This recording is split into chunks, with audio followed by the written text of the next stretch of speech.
Breaking news, breaking news, breaking news, everyone. JLR investigates day 4 of the California wildfires. Wow, what a night.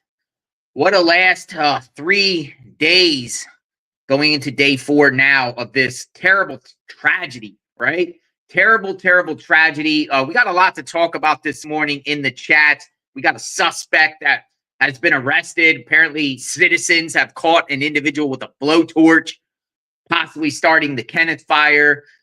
We have this morning new fires breaking out in Pacific Palisades, a high wind warning for the area, which they call a red flag warning. We got the National Guard rolling into Los Angeles, curfews, looting, crime, many home structures destroyed. The latest, they're saying 10,000 structures destroyed or damaged.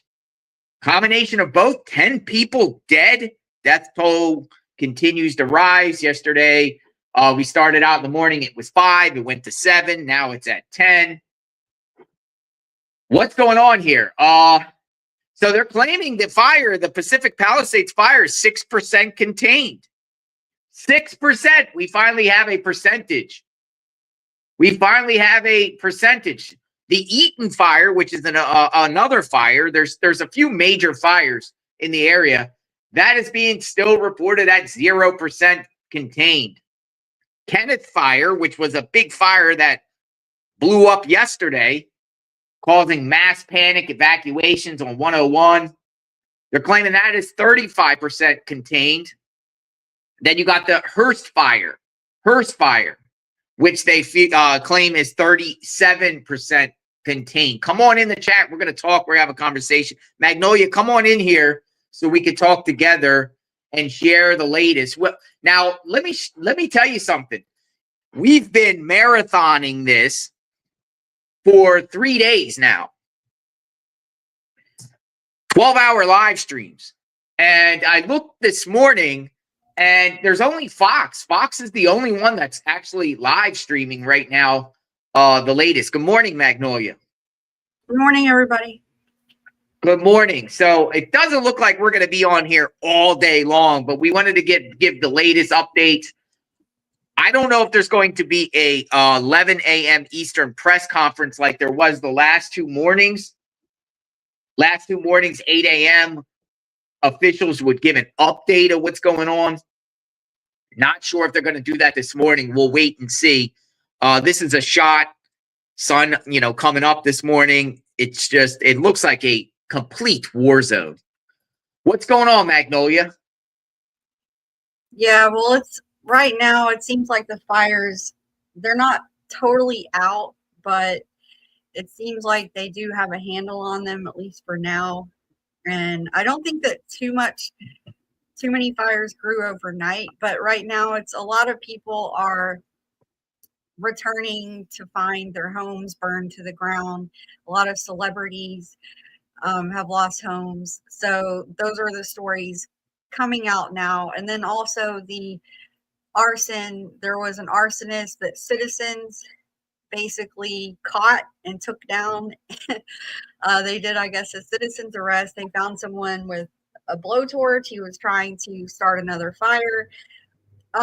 So just pretty quickly, what I've gathered is that there seem to be these gangs. I guess they're migrant gangs. I don't know who's running them, but people think that the cartels are running these gangs.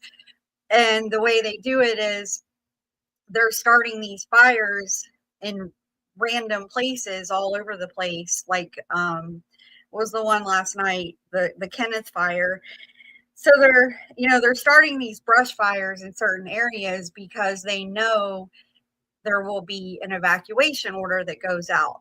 And once the evacuation order goes out, the looter gangs come in. That's what we're hearing.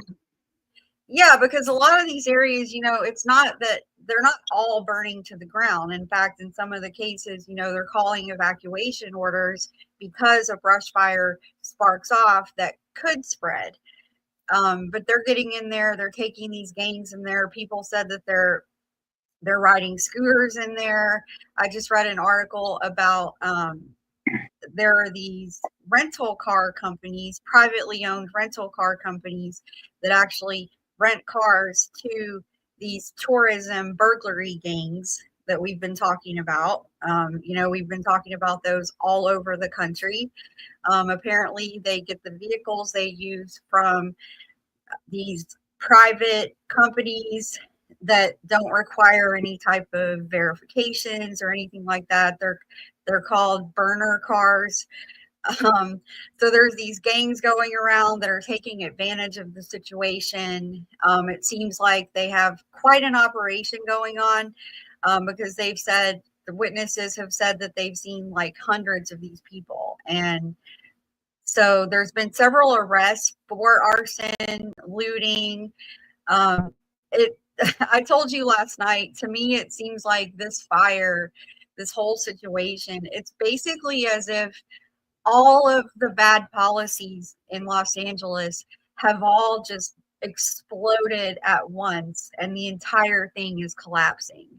I mean, you have the mismanagement of the water, the mismanagement of the forestry, the crazy laws where they're not keeping people locked up, the migrants that are taking over. It's really as if everything has come together into this massive apocalypse in Los Angeles, and it just feels like the whole thing is just collapsing. Yeah, budget cuts. There's calls of mismanagement of money by LA officials. What a mess. What a mess. Plus, folks, LA kind of coincides with the Biden administration and the federal government. They kind of go hand in hand with each other. They back each other. You got a new administration coming in just 11 days or 10 days, more or less. And, it'd be interesting. Days. Yeah, and it'll be so interesting to see what the Trump administration does, considering that LA, a month prior created these emergency sessions saying that they're going to be a sanctuary city and they're not going to comply with ICE, with the migrant situation. Yesterday's press conference, we saw the FEMA director there with Karen Bass, and it will be interesting after the 20th, if FEMA. I wonder what the Trump administration is going to do about this, considering the LA said they're not going to comply with them in regarding migrants. I'm wondering if the Trump administration and FEMA, him ordering FEMA, to maybe not help everyone at this point because they're not complying with the federal government in reference to immigration. I think there's going to be a battle here. I really do think there's going to be a battle here, and it will be interesting. And it sucks because at the end of the day, it's people's lives. It's a lot of people here that got affected. How much money will people get from the federal government with this? When will homeowners be able to go back to their homes? Will there be a lot of regulations that prevent people from building and getting permits to rebuild? Are they going to just declare certain areas you can never go back to? I mean, there's a lot of unanswered questions here, Magnolia. Yeah, I don't know if they'll be able to keep people away forever, but we'll see where this goes. I've already seen a lot of, at least high profile people that the news has been putting out videos, and I've seen videos on social media of some of the celebrities that are returning to find their homes destroyed. One that I found very interesting. I mean, all of it's really tragic, but I don't know if people watch that show, This Is Us, with Mandy Moore and Milo. I forget his last name. The star of the show, Milo. He played the dad in that show. So the centerpiece of that show is that their home, their family home, burns down in a fire, and the father died in the fire.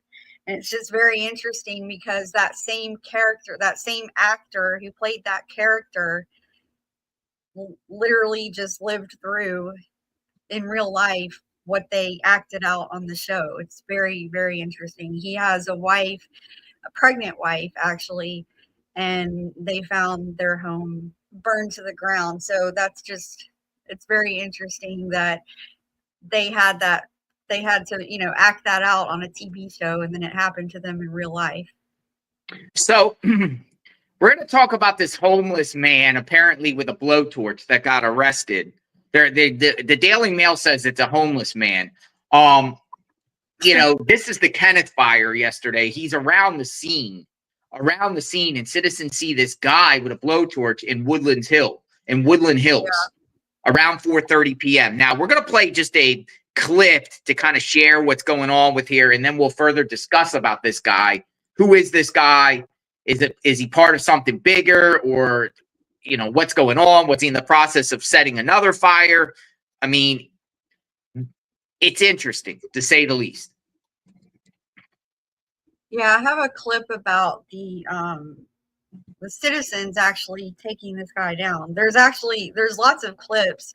I'll show this one really quick. This is the footage of him being arrested, put onto the car.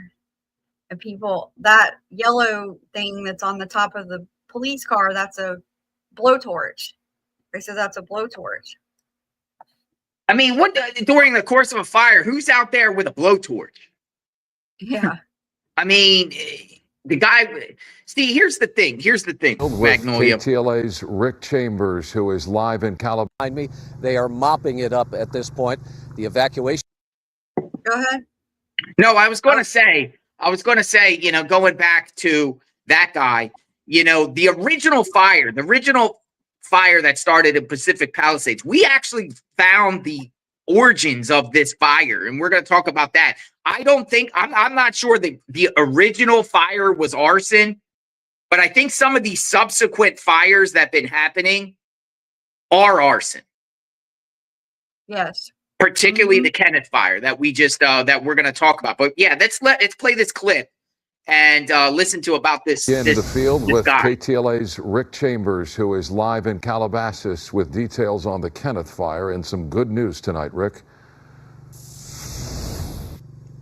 Yeah, Mike, plenty of good news to pass along tonight. The Kenneth fire is out. There are firefighters back up in the canyon behind me. They are mopping it up at this point. The evacuation orders have been lifted, and I'm not sure if you can see the cars over my shoulder. They are streaming back in now. A lot of the residents returning home finally after hours being stranded out by the 101. Also, police have a man in custody tonight. They have determined that the Kenneth fire was deliberately set. Listen to the LAPD. What we know right now is that the incident started here, and about 30 minutes later, a suspect was detained over in Woodland Hills area by citizens. So someone purposely set the Kenneth fire? At this time, that's what we believe, yes. Do you know how or why they did that? That I don't know. Is this a crime scene right now? Yes. So everything's closed off? It's being investigated as a crime. And apparently it was folks there in Woodland Hills that earlier today noticed this person acting suspicious and made what you might consider a citizen's arrest. Listen to one of the people involved in that. My mom and I were sitting up in our backyard in the house here, and all of a sudden I hear a car come to a screeching halt, and the guy is running out saying, "Stop, stop, drop what you're holding, drop what you're holding." And then next thing we hear is him yelling, "Neighbors, neighbors, he's trying to start a fire, call 911, call 911. My mom ran out in her bathrobe ready to fight the guy. And all of the neighbors started coming out, calling 911. We really banded together as a group. A few gentlemen in the neighborhood had detained him. They had surrounded him, gotten him on his knees, and then they got some zip ties, and my stepdad came out with some rope, and we were able to do a citizen's arrest and detain him until the police had arrived. He had a propane tank, or it's a big yellow tank, like a flamethrower basically. And the neighbor said that he saw the guy behind a van trying to light something on fire. The guy looked like he was in his mid-20s. He said that he had a blowtorch to smoke marijuana because he couldn't afford a lighter. He spoke a lot of Spanish, but did speak some English as well. We had some Spanish-speaking neighbors that were able to translate and help us out. He did seem in an altered state, though. We were just so happy that law enforcement came so quickly with such a huge response. They came from all sides just in case the guy tried to get away, and it really was a valiant effort. They did their due diligence, and I hope the detectives can put this case to rest. Yeah, that great job done by those folks in Woodland Hills today. And while the fire is out tonight, there were some frightening moments earlier today as those flames spread very quickly, forced evacuations early on. The scared residents, you could see it on their faces as they came streaming out, many of them carrying their pets, dragging suitcases that were filled with their personal belongings. But the firefighters were able to get in there pretty quickly. Those water-dropping helicopters had a huge impact, along with the hand crews. They made some quick work. The winds picked up from here and there, but calmed down finally. They were able to really jump in there. And tonight, as I mentioned, the flames are out. 962 acres as we come back live here. 962 acres were burned by the Kenneth fire. We're told that there are still several hundred firefighters back up in that canyon.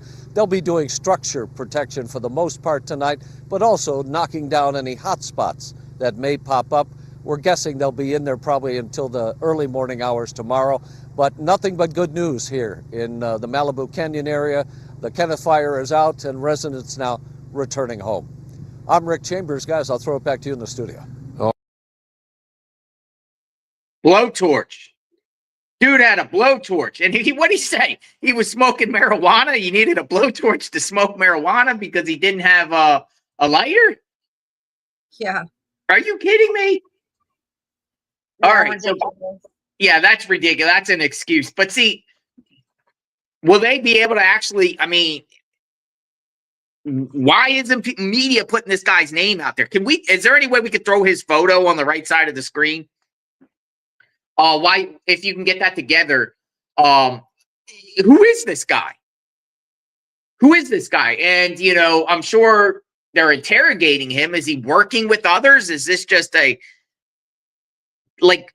who would do this? Who would do this days later? I have another clip of, from that scene. Brian Ensign was out there on the scene last night, and I think he spoke. He was actually, you could see him in that one clip we just played. KTLA News is a sister station, I guess, to News Nation. So Brian Ensign was out there, and it just seems like it's just chaos. Like people are just like, what? Like, what is even happening right now? I'll go as far as to say the guy in this country wondering why there are so many police out here. Obviously, this is a fire scene, and we've been at fire scenes for the last couple of days, and it didn't really make a lot of sense that more and more LAPD were showing up, and then the crime scene unit also being out here. So we spoke to the lead officer in charge, who you saw there, and he was very open about it. He said that they believe the Kenneth fire, which is the latest fire to start here in LA, now at 900 acres, give or take, they believe that someone did intentionally set it, that this is now officially an arson investigation. He said this whole area behind me, the canyon behind me, they're calling now a crime scene, and that they have a person in custody, detained, who they are questioning. Apparently someone in the area may have seen something. Now someone is in custody. But when you think about what has gone on. That's crazy, Magnolia. Yeah. Yeah, so not only are they out there fighting fires, firefighters everywhere, they're dealing with arsonists trying to take advantage of the situation. It's probably one of the reasons why they're bringing in the National Guard. The National Guard is coming in, but they're claiming this guy rolled into Woodland Hills neighborhood on a bicycle and carrying a large propane tank or flamethrower. So the guy doesn't have a lighter, but he's coming into a neighborhood on a bicycle with a flamethrower. Yeah. Thank God the community members, got him on the ground. It was on the 21,000 block of Ibarra Road in Woodland Hills. Crazy. I mean, I wonder where the guy came from. Well, I mean, to me, he looks probably like an illegal from one of these gangs. Yeah, if we could, is there any way we could get his photo up?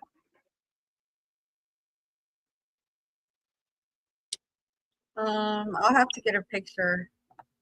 Yeah, that's work on that while we discuss him more. Basically, I want to know who he is. You know, one of the news networks was covering for him by shielding out his face and preventing people from seeing his face during that like the local news affiliate there. They're saying that Fox, the local news affiliate there, was blurring out his face while he was put in handcuffs, which is odd. Oh, on a live feed? On one of their news reports about his arrest. Yeah, I actually noticed one of the videos, the thumbnail, they have his face blurred. Yeah, that's what I mean. It's crazy. It's absolutely crazy. So National Guard rolling in. What's going on with the National Guard? Well, they were supposed to be there a few days ago, from what I understood. I thought Gavin Newsom said he was sending them in, but they apparently just started showing up last night. We have a clip about the National Guard rolling in.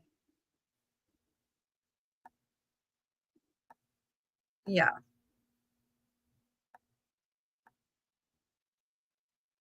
We're going to listen to the National Guard rolling in here.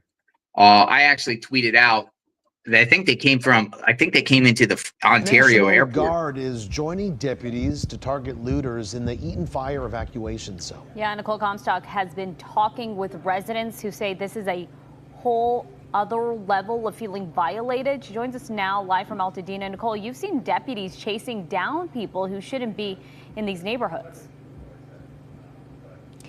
Yeah, they're really not dealing with any nonsense out here, you guys. There are deputies and police at pretty much every main intersection that connects Pasadena to Altadena going north, making sure that people who don't belong here don't have a way to get in. And still, we do see some people, trying to make their way past them. And if they do that, you have 4 or 5 deputies running after them and hollering and make sure they turn around and leave. And, hearing about these people looting, it really just makes you wonder, what's wrong with people? Like, why would you come into a community like this, a small, mountain town full of artists and craftsmen, where you see like most of their town here, the heart of it at least, burned down with all these historic buildings, churches, homes, people have died. Why would you come into this and prey on people during one of their most vulnerable times? Police just want to make sure that they don't provide opportunities for people to sneak in here. And residents who live here say these people are predators for coming in and looting. This is the heart of Altadena, and it's broken tonight. The center of town was ravaged by the Eaton Fire. Altadena Hardware, a landmark in this community for the past 80 years, is gone. Next door, Willamette Hat Company is gone too. The owner sourced 100-year-old tools to make hats by hand and says this was never just a business. It was a home. My heart still breaks for my city, for my neighbors. I have a lot of friends that lost their home. Aura Angel's home survived, but tragically, she has a new fear now. She's worried with looters that are breaking in. The LA County Sheriff's Department says they've caught and arrested at least 20 people for looting after these catastrophic fires. I had a best friend that died from this fire. Died? Yeah. Oh my God. He was trying to get out of his house, but fortunately he couldn't. People died up here. Yes. And you're coming to what, steal a TV or a safe or something? Yes, it's just, they have zero empathy. It's evil. Sheriff's deputies are blocking roads in the area and preventing anyone who doesn't belong here from passing. And to further combat the predatory crimes, LA County Sheriff Robert Luna announced a curfew they're working on near the Eaton Fire and the deployment of the National Guard. Will help send a stronger message, keep people out of the impacted areas so we don't continuously victimize the people who have already been victimized. In contrast to the criminals, there are compassionate people out here helping instead of hurting this community. We can't get up in there, we would, but we can't.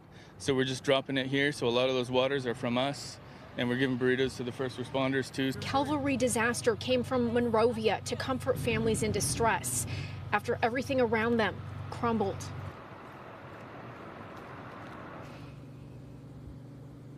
And we're just on the other side of this main road in town here, Mariposa. You can see that other businesses here are still on fire tonight. Homes in Altadena, for that matter, are still on fire, and there's still a risk of, you know, embers blowing over to other homes, and these are going to be smoldering for days. That's really, you know, hampering some of the search and rescue efforts for people that are still missing in these communities. The Angeles National Forest says they now know that 4,000 to 5,000 structures, including homes, have been absolutely destroyed by the Eaton fire. 5 people are confirmed to be dead, but those search and rescue teams say they believe that number may very likely go up once they are able to get into those communities and go search the homes where people are missing to see if they do, unfortunately, find any human remains. They are urging people who say they are still missing a family member, a loved one, a friend, haven't been able to get in contact with them, to go to their local sheriff's station and file a missing persons report. And that way they have all the information they need on file, let them know where they lived, let them know where they may have last been up in this area, so they can go out there and search those areas. Wow. Looting. National Guard. There's a guy that was arrested with the blowtorch. You can see the yellow blowtorch there on the hood of the police car. They call it a blowtorch kit. So he was running around with that, and he got caught by the citizens. I want a name. Why 12 hours later, over 12 hours later, and the media has not released the name of this guy? Well, why are they blurring his face?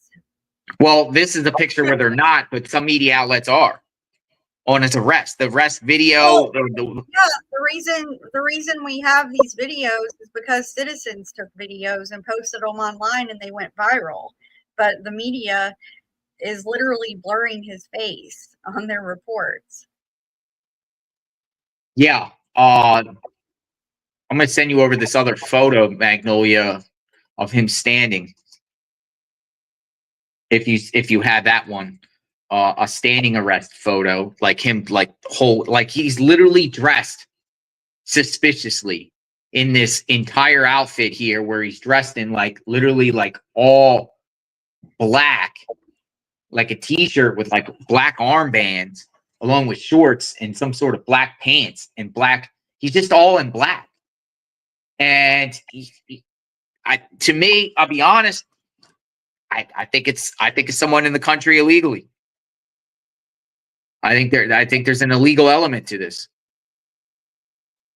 Yeah, it seems like there's a lot of coordination with this. Definitely. So what else do we have? So we'll see what happens with this guy. We'll see if if his face gets out there more, or what, or what we get out of this. I want to learn more about the guy, though.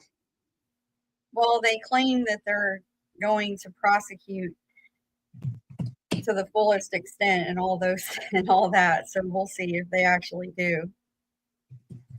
Yeah.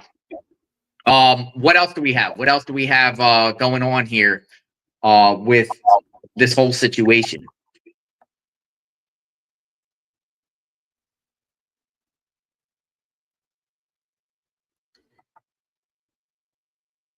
Kevin Geis, he's back with us, also covering the Kenneth fire with some new information on the investigation into this particular fire. Kevin. Yeah, absolutely. We were actually just on the other side of this fence here on Victory Boulevard. The park was relatively open. We were able to work our way a little bit beyond this fence here, but then an officer actually came and ushered us outside, letting us know that this is now an active crime scene. So we had to work our way back. They're investigating an arson incident. I just received this information into my phone, so I'm just going to read it here. The incident under investigation started as an unspecified number of citizens detained an unidentified person spotted in the area of the West Valley, close to where the Kenneth fire is burning. It is not immediately clear that this person that the LAPD is talking to is responsible for the West Hills Kenneth fire, but investigators are looking into it. Investigators are also looking into any possible connections with any of the other fires in the area. Now, there was sort of a collective sigh of relief in this area a little while ago when people started to sort of realize that they could sort of take that little bit of step back, start to put things away a little bit. Of course, there is still that evacuation warning in this area, so a lot of people still leaving some of their more, immediate things close to sort of the door, close to their cars, they were telling me. But there was sort of a collective sigh of relief a little while ago, and now that word is starting to spread a little bit to some of the neighbors, some of the people in this area, that they are investigating this incident here on Victory Boulevard as arson. There's sort of another sort of collective sigh of relief that there has been some sort of detainment of some person that LAPD are working to sort of learn a little bit more about. And this has sort of been a really active area all afternoon. We've been sort of in this area for a while now. We've sort of watched a lot of people initially when we first arrived here packing their cars, packing their valuables, putting any sort of animals they have in the house into those cars, start working their way down the hill here. And then a lot of sort of officers, firefighters sort of working their way through the neighborhoods, letting people know that they should be sort of on the way out. We also at one point had sort of a large plume of smoke just on the other side. And one neighbor told us that he a couple times sort of really felt as though this was the area that this whole sort of situation was beginning to unfold. So obviously a very active investigation here. We were just learning from the LAPD that this is sort of all going down at this moment. So we'll toss it back to you folks for now and try to learn a little bit more over the next few hours. Boy, this happened very, very quickly because this fire broke out at about 2:30 this afternoon. Did we lose him? Is he still there, Kevin? Yep. We're just kind of curious about the Michael, not this Michael, the other Michael we spoke to this afternoon, who was packed up and ready to go. What's the latest with him? Yeah, absolutely. So funny enough, he actually worked his way over here and sort of came over. I'm looking to see, actually, he's right here. Let me see if I can grab him. Hey, Michael, question. So we'll catch him sort of, we're live at the moment. Oh, no. We just wanted to sort of check in with you now that you sort of have a couple answers at this point and just sort of see, how you're feeling now that the fire sort of worked its way down a little ways in the wind. How are you sort of feeling? I see your truck right around the corner here. Yes. Well, relieved for a couple of reasons. One, they have an arson suspect in custody who's been going around and lighting these. Two, the fire, when it went through here, cleared away all the brush, so it's kind of in a way like a controlled burn, so the fire's not coming back, so my family can relax a little bit. And number three, no flare-ups, because they're using this trailhead right here, which apparently is a crime scene from where it was started, simultaneously as the filling spot for the helicopters, so they have to fly over this neighborhood and patrol it all night. So with all the water helicopters right here, we do feel a little safe. And you have sort of, has your family been able to work back toward, back toward the house? Have they sort of relaxed their posture a little bit? Yeah. The dogs are not back yet; they're being boarded. But one of my daughters is now back. So my wife and other daughter are out of state right now. So absolutely nice to have a little bit of company. So thank you so much. We appreciate it, and stay safe. Stay things loaded up. Absolutely. You're the one that's doing all the dangerous areas. We're working on it. So so we're sort of learning as we're sort of flowing through these areas. Obviously, neighbors sort of breathing a little bit of a sigh of relief, but of course, a lot of officials in this area are still sort of cautioning, just stay sort of ready to move quickly, just in case. We're still watching a lot of those helicopters, like Michael mentioned. There's the filling station sort of right in this area for some of those helicopters. So there is sort of a lot of activity right in this area that we're continuing to follow along with. And again, we'll sort of be in this area in case more things happen right here. We're right on Victory Boulevard for now. We'll send it back to you guys. All right. So arson suspect, we're going to put his photo back up on the right so people can see this suspect, because a lot of talk online about who this guy is.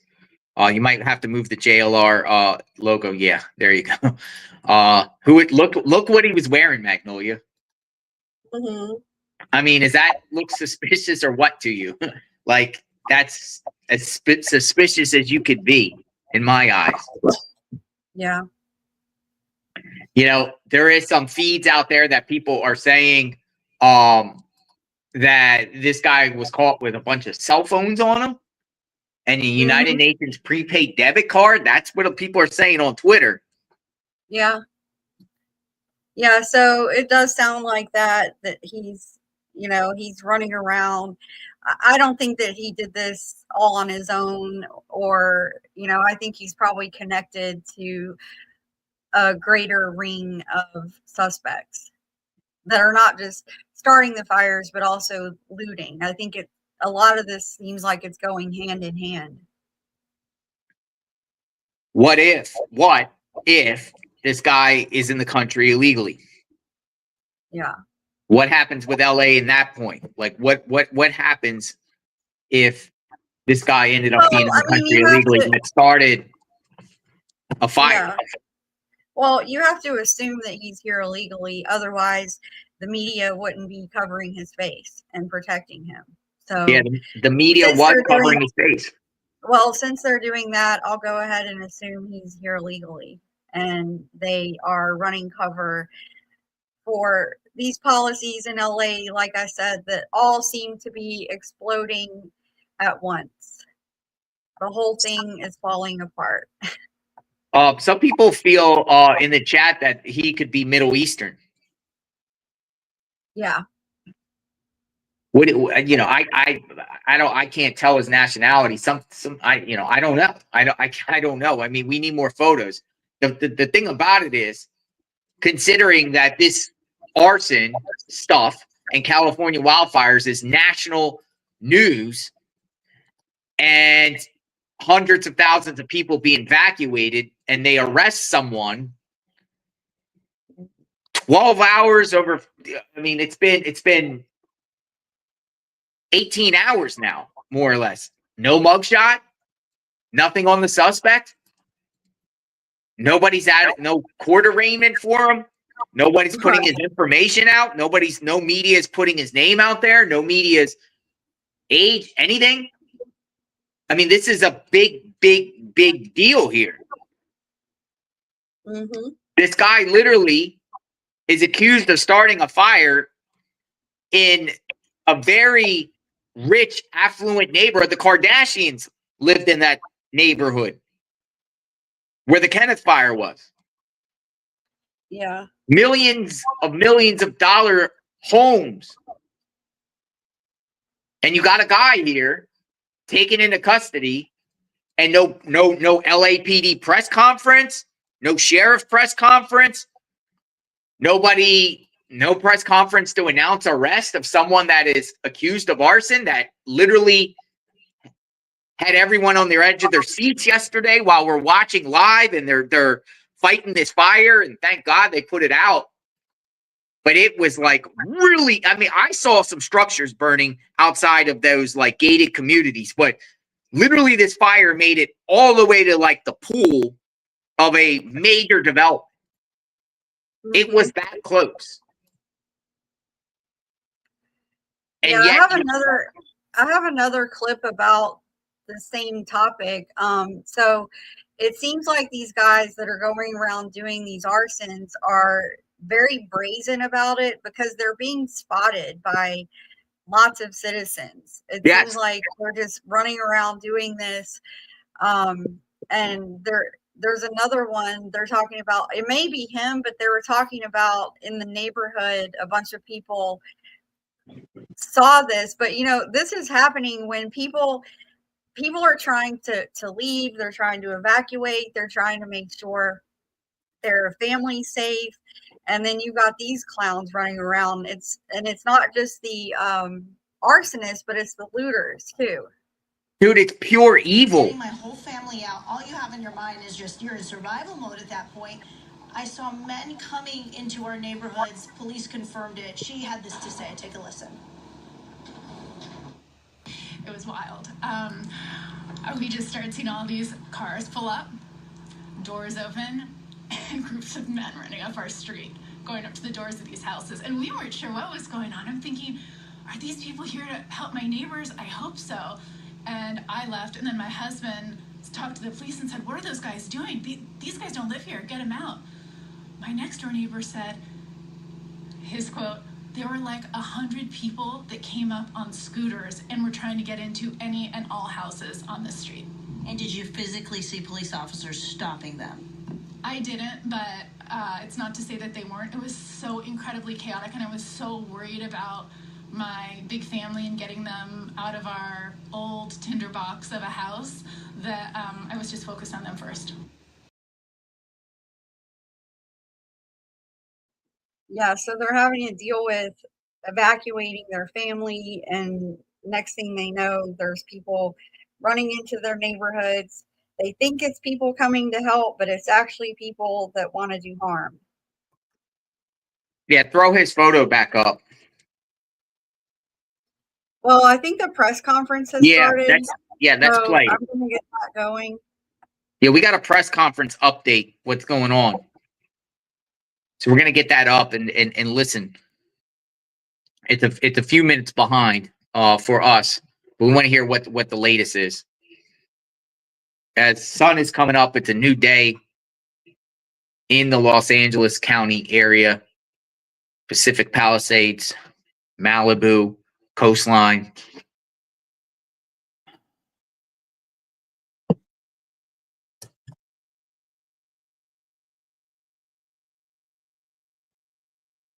All right, we got to get the volume up.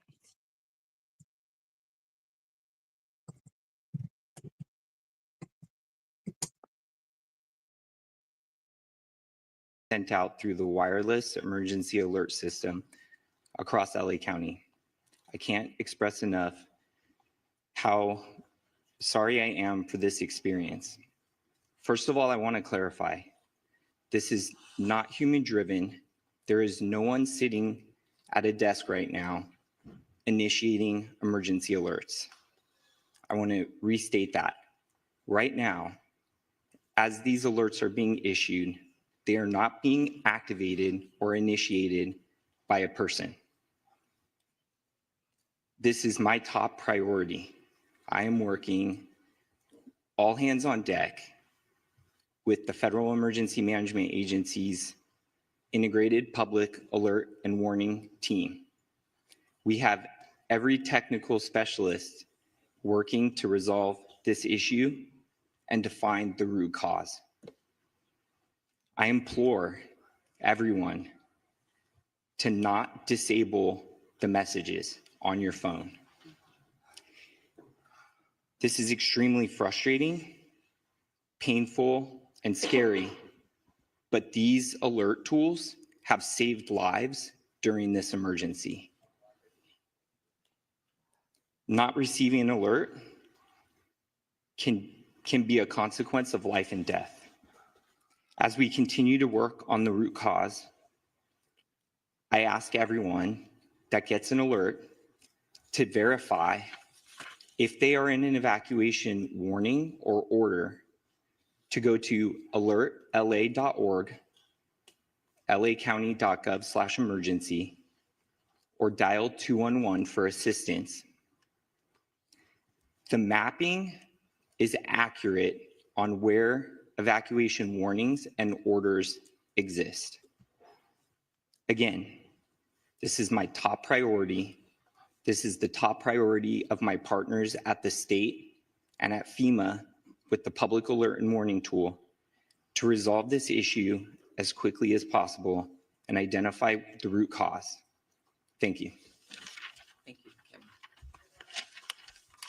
Thank you, Kevin. Good morning, everyone. I'm going to make this very short because we've got a full list of people that want to present today.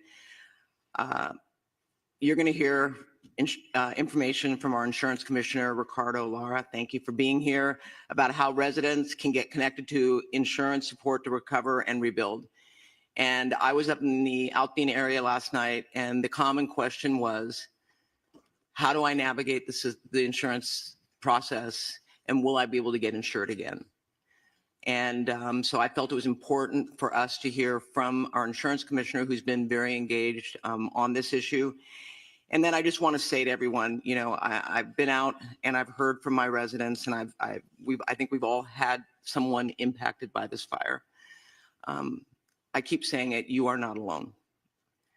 I talk to families that have lost everything and they don't know where to go. And as the supervisor representing that district, but also as a chair, I speak for this board.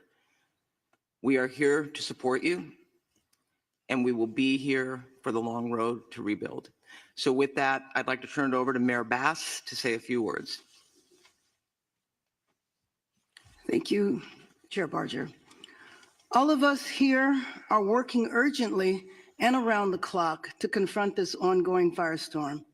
And when we're on the front lines, when we're in the command posts, when we're in the Emergency Operations Center, we carry with us our friends and neighbors.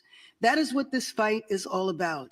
It's about those friends, neighbors, and loved ones who have fled their homes, those who have lost their homes, those who have lost their lives. To all Angelenos, we are fighting hard for each of you. So here's our city update responding to this natural disaster.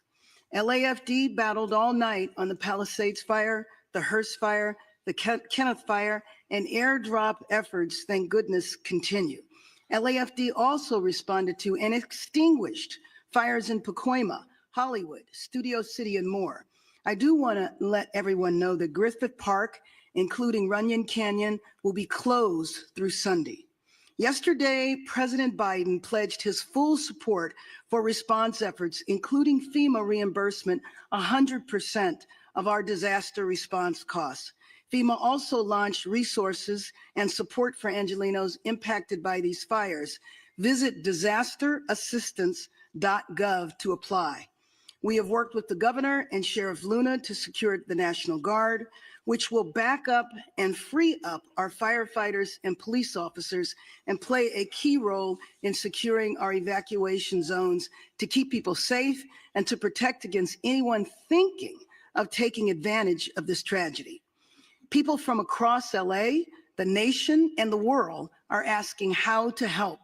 Yesterday, I spoke of the California Community Foundation's Wildlife Recovery Fund, and today I'm grateful to share that within 24 hours, they have raised $2.5 million from 4,000 generous donors.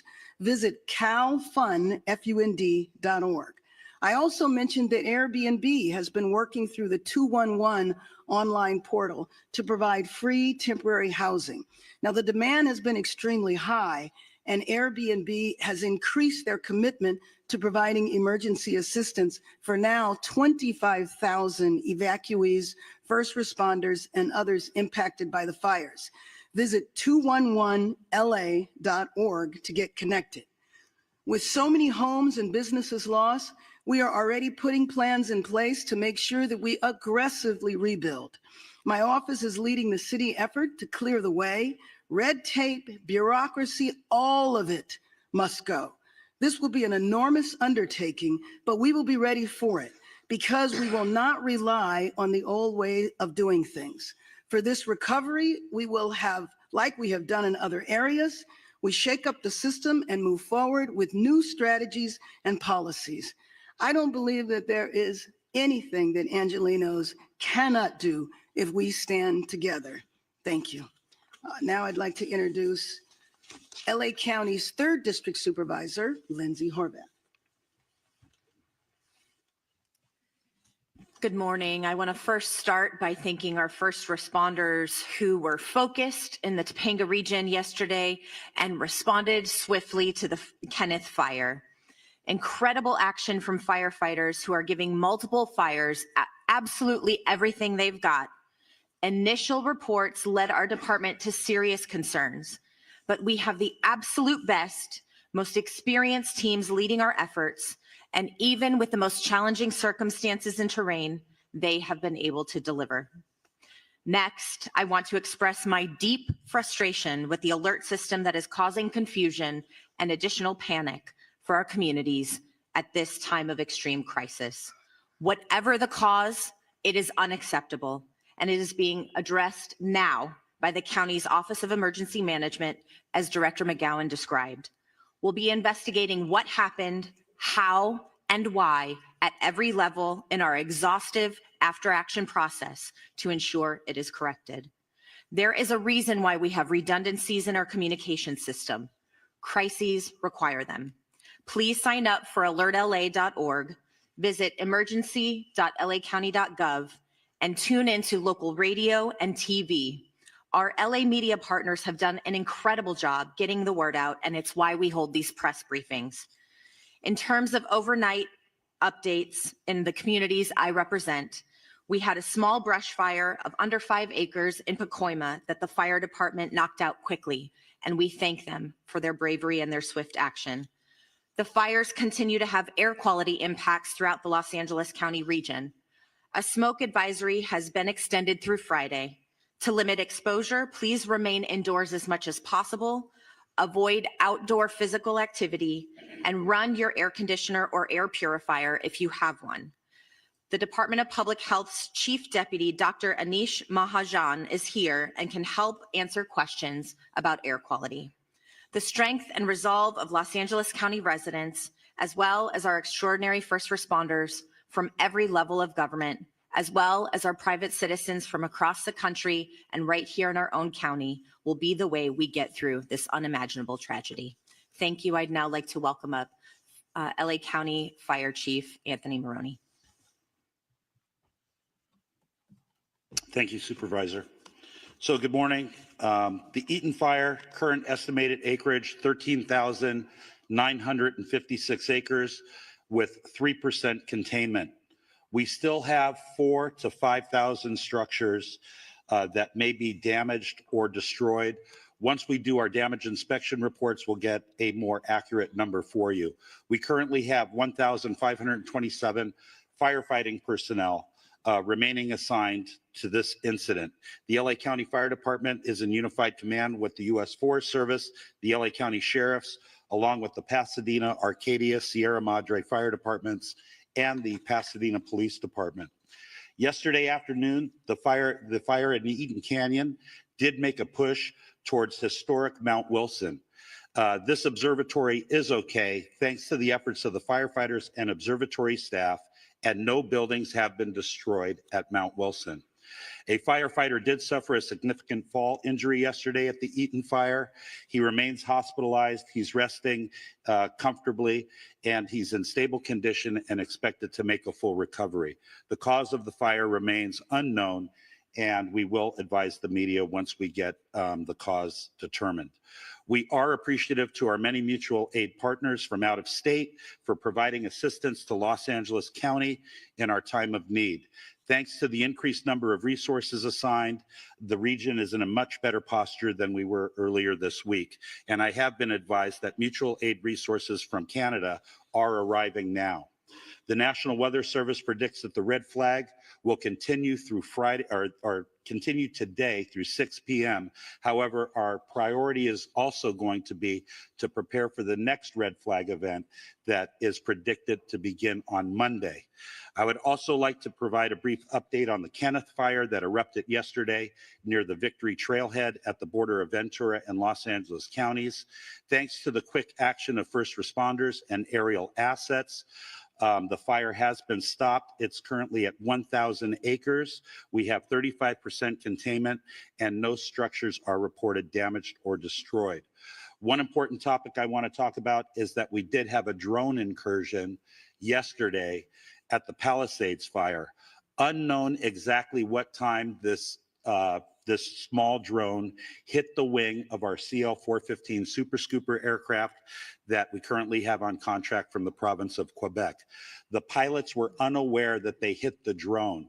It wasn't until they landed at Van Nuys Airport that the maintenance staff noticed that there was a fist-sized hole in the leading edge of the wing inboard of the landing light. That Super Scooper will be prioritized for repair 24/7. It should be flying Monday. We only have 2 of them. Everyone should know, all of your viewers, flying a drone in the fire traffic area is not only dangerous, but it's illegal. We do have our federal partners behind the scenes are going to be implementing procedures to be able to follow drones in our 2 large fire areas, and they will be able to identify who the operator of that drone is. The most important thing to know is that if you fly a drone at one of these brush fires, all aerial operations will be shut down.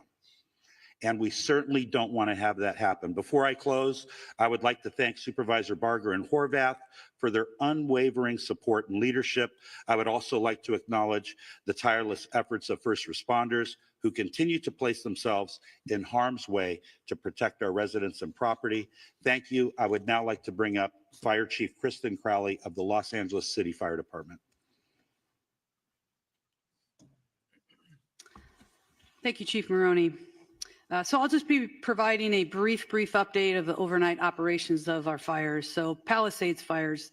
This fire was currently tracked at 20,438 acres with 3,073 personnel assigned. Crews worked very, very hard overnight, strengthening our containment lines and addressing multiple spot fires in and around the Topanga Canyon area.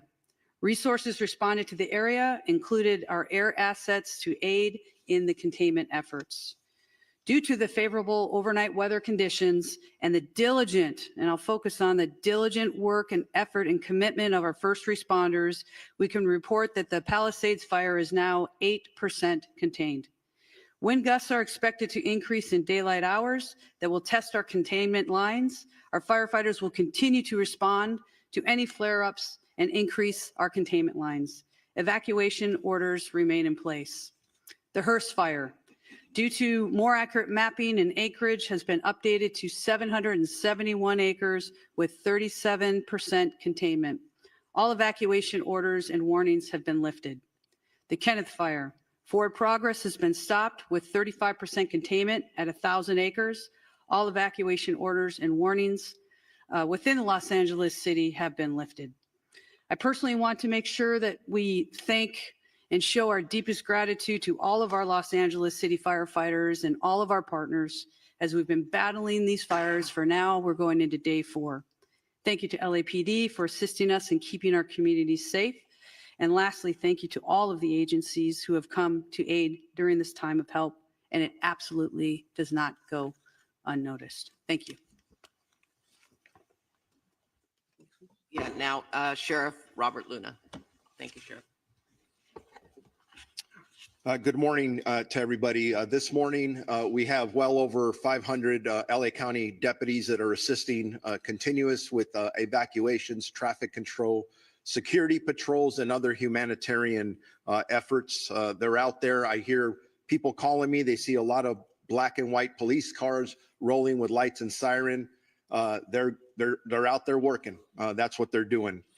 They've been actively patrolling evacuated areas and are increasing their presence to deter any burglary or looting activity that may occur. Just to summarize on evacuations for all the fires that we're dealing with, evacuations orders stand at approximately 153,000 residents that are under evacuation orders and approximately 57,830 structures at risk. And then evacuation warnings, approximately 166,800 residents under both warnings, or I'm sorry, those are just specifically for warnings. What I want to go to next, and we started talking about this last night, is a curfew. A curfew order has been established for the Palisades and Eaton fire areas in all mandatory evacuation zones. That will be in effect. It was in effect last night, and it's going to be in effect tonight at 6 p.m. So it ended at 6 a.m. this morning, will take effect again until 6 p.m. I'm emphasizing that to our media partners because part of this is communicating to the public. You cannot be in these affected areas. If you are subject to arrest. That is important.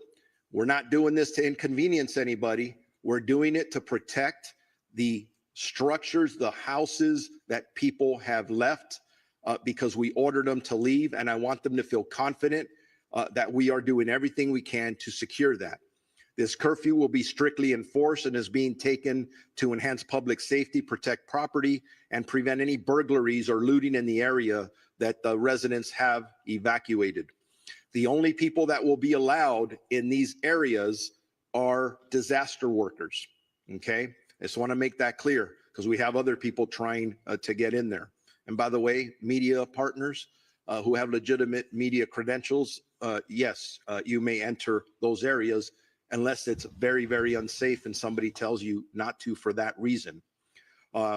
Again, just specifically, anyone found in violation of this curfew will be subject to arrest for a misdemeanor offense under LA County Code Section 2.68320, and conviction may result in a fine up to $1,000 or jail time. And I'm telling you right now, I know people talk about no bail, and I've given direction that if somebody's caught doing this, they are not going to get cited and released. They're going to get booked. We are not screwing around with this. We don't want anyone taking advantage of our residents that have already been victimized.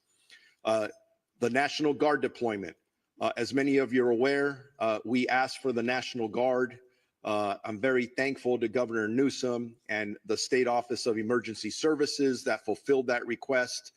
As of last night, we've had National Guardsmen assisting us. They arrived last night and deployed to the Eaton Fire area, and were assisting with road closures and critical infrastructure protection.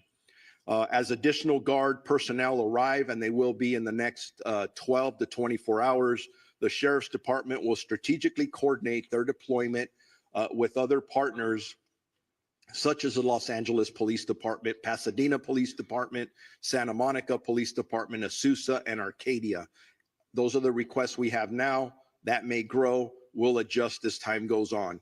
I want to make sure that if anybody needs updated information on either evacuation orders or warnings or road closures, they go to lacounty.gov/emergency.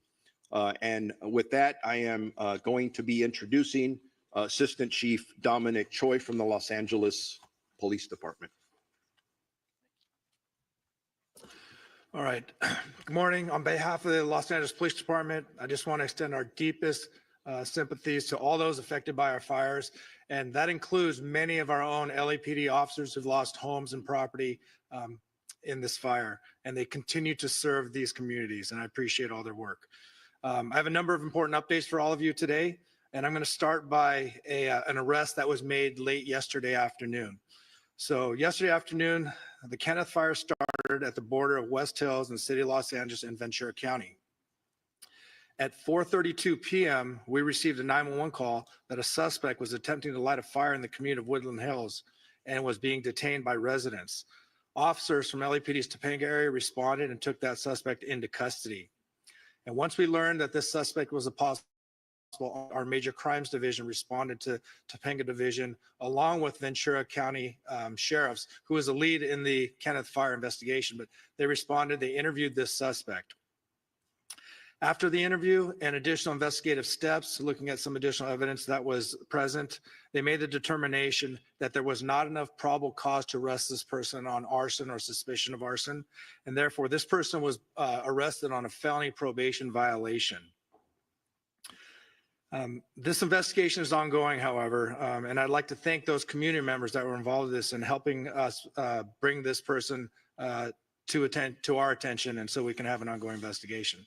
The second point I want to talk about is for any of those people looking for loved ones or missing people related specifically to the Palisades fire. Now, the county is also doing this for the Eaton fire, but for the city of Los Angeles, we've stood up a family assistance center.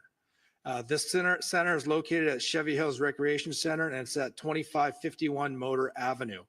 It's going to be open today from 10 a.m. to 6 p.m. and tomorrow from 9 a.m. to 5 p.m. We will have 10 officers there ready to receive anyone who needs to report a missing person related to the Palisades fire. We will also have the American Red Cross, the Mayor's Crisis Response Team, the LA County Medical Examiner's Office, and the LA County Department of Mental Health. They will be there to help support, answer questions, and provide information as necessary. Again, I just want to emphasize this is for missing people related to Palisades fire. This is not for any other issues related to the fire.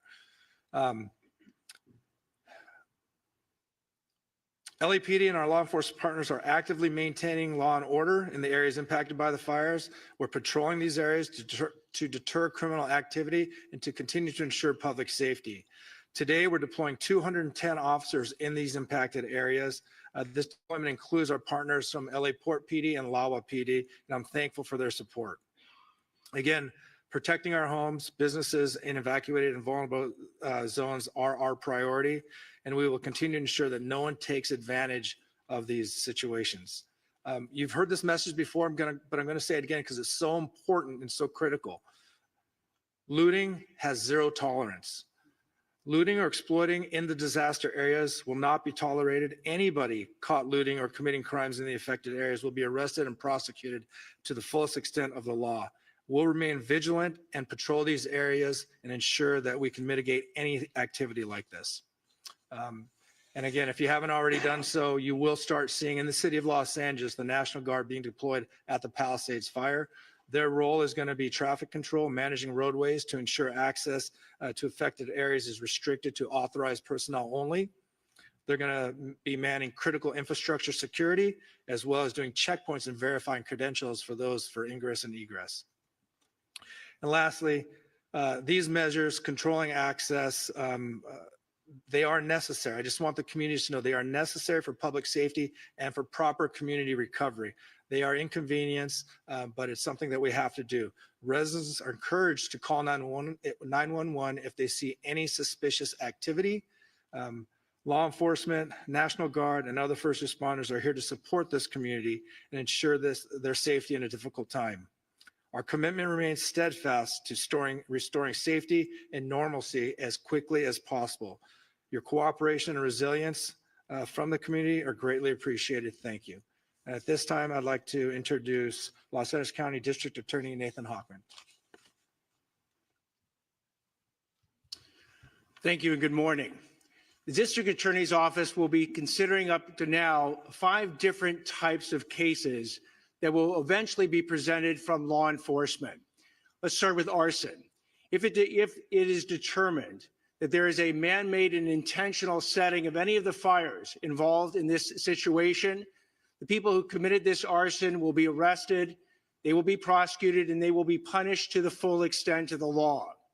Right now, obviously, law enforcement and the firefighters are focused on containing these properties, saving lives, saving homes. But eventually we will get to the causes of those fires. And that part, the DA's office will be working with law enforcement to go after anyone who is guilty of the crime of arson.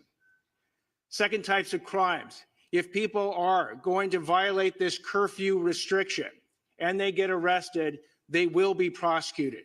Let me back up what the sheriff has said. In order to protect the homes of people who've been ordered to leave those homes, the sheriff, the Los Angeles Police Department, and local law enforcement is going to be working overtime to protect your home. In that way, if you violate the curfew, you will be arrested and then you will be prosecuted by the district attorney's office. Third issue, looting.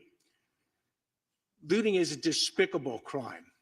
For the people who've already been arrested, please know that this is not going to end well. You will be punished to the full extent of the law, and I'm sending this warning message out again. If you want to take and go ahead and take advantage of people who have tragically suffered enormous losses in this county, the district attorney's office, working with law enforcement, will make sure you are arrested, you are prosecuted, and you are maximally punished. Drones.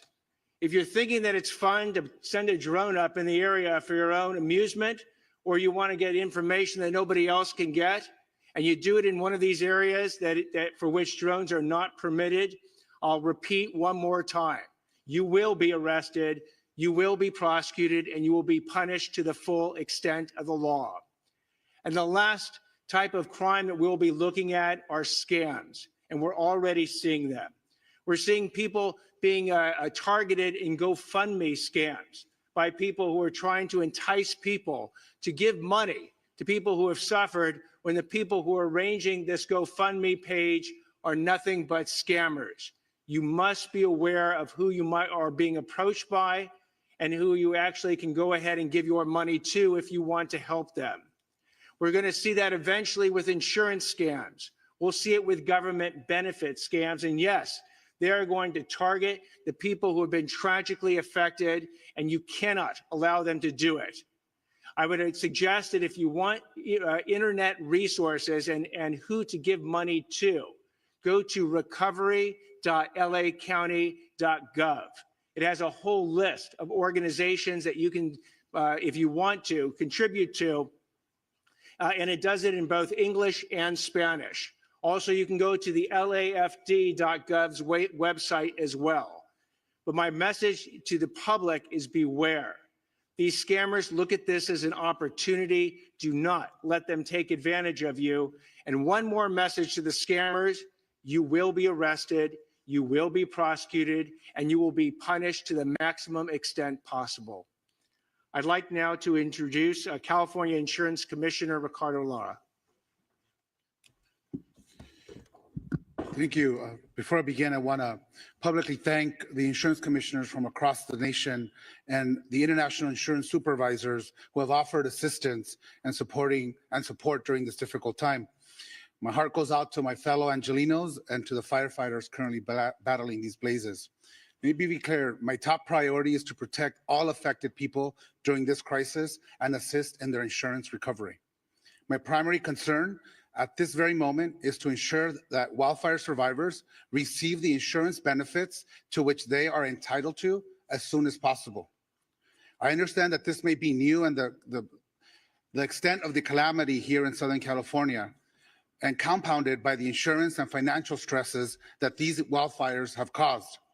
However, at the Department of Insurance, we have been confronting wildfires and other natural disasters throughout our entire state for a very long time, making us, unfortunately, response experts. Now is the time for you to focus on your family and on your health. The last thing you should be worrying about is your insurance. Here's what I've done to protect our wildfire victims to date. I am using my moratorium power to stop all non-renewals and cancellations. Last night, I issued a bulletin to protect homeowners affected by the Palisades and Eaton fires from non-renewals and cancellations by your insurance companies for 1 year under a moratorium law that I wrote while I was serving in the state Senate. This covers you even if your home wasn't destroyed or damaged in the wildfire.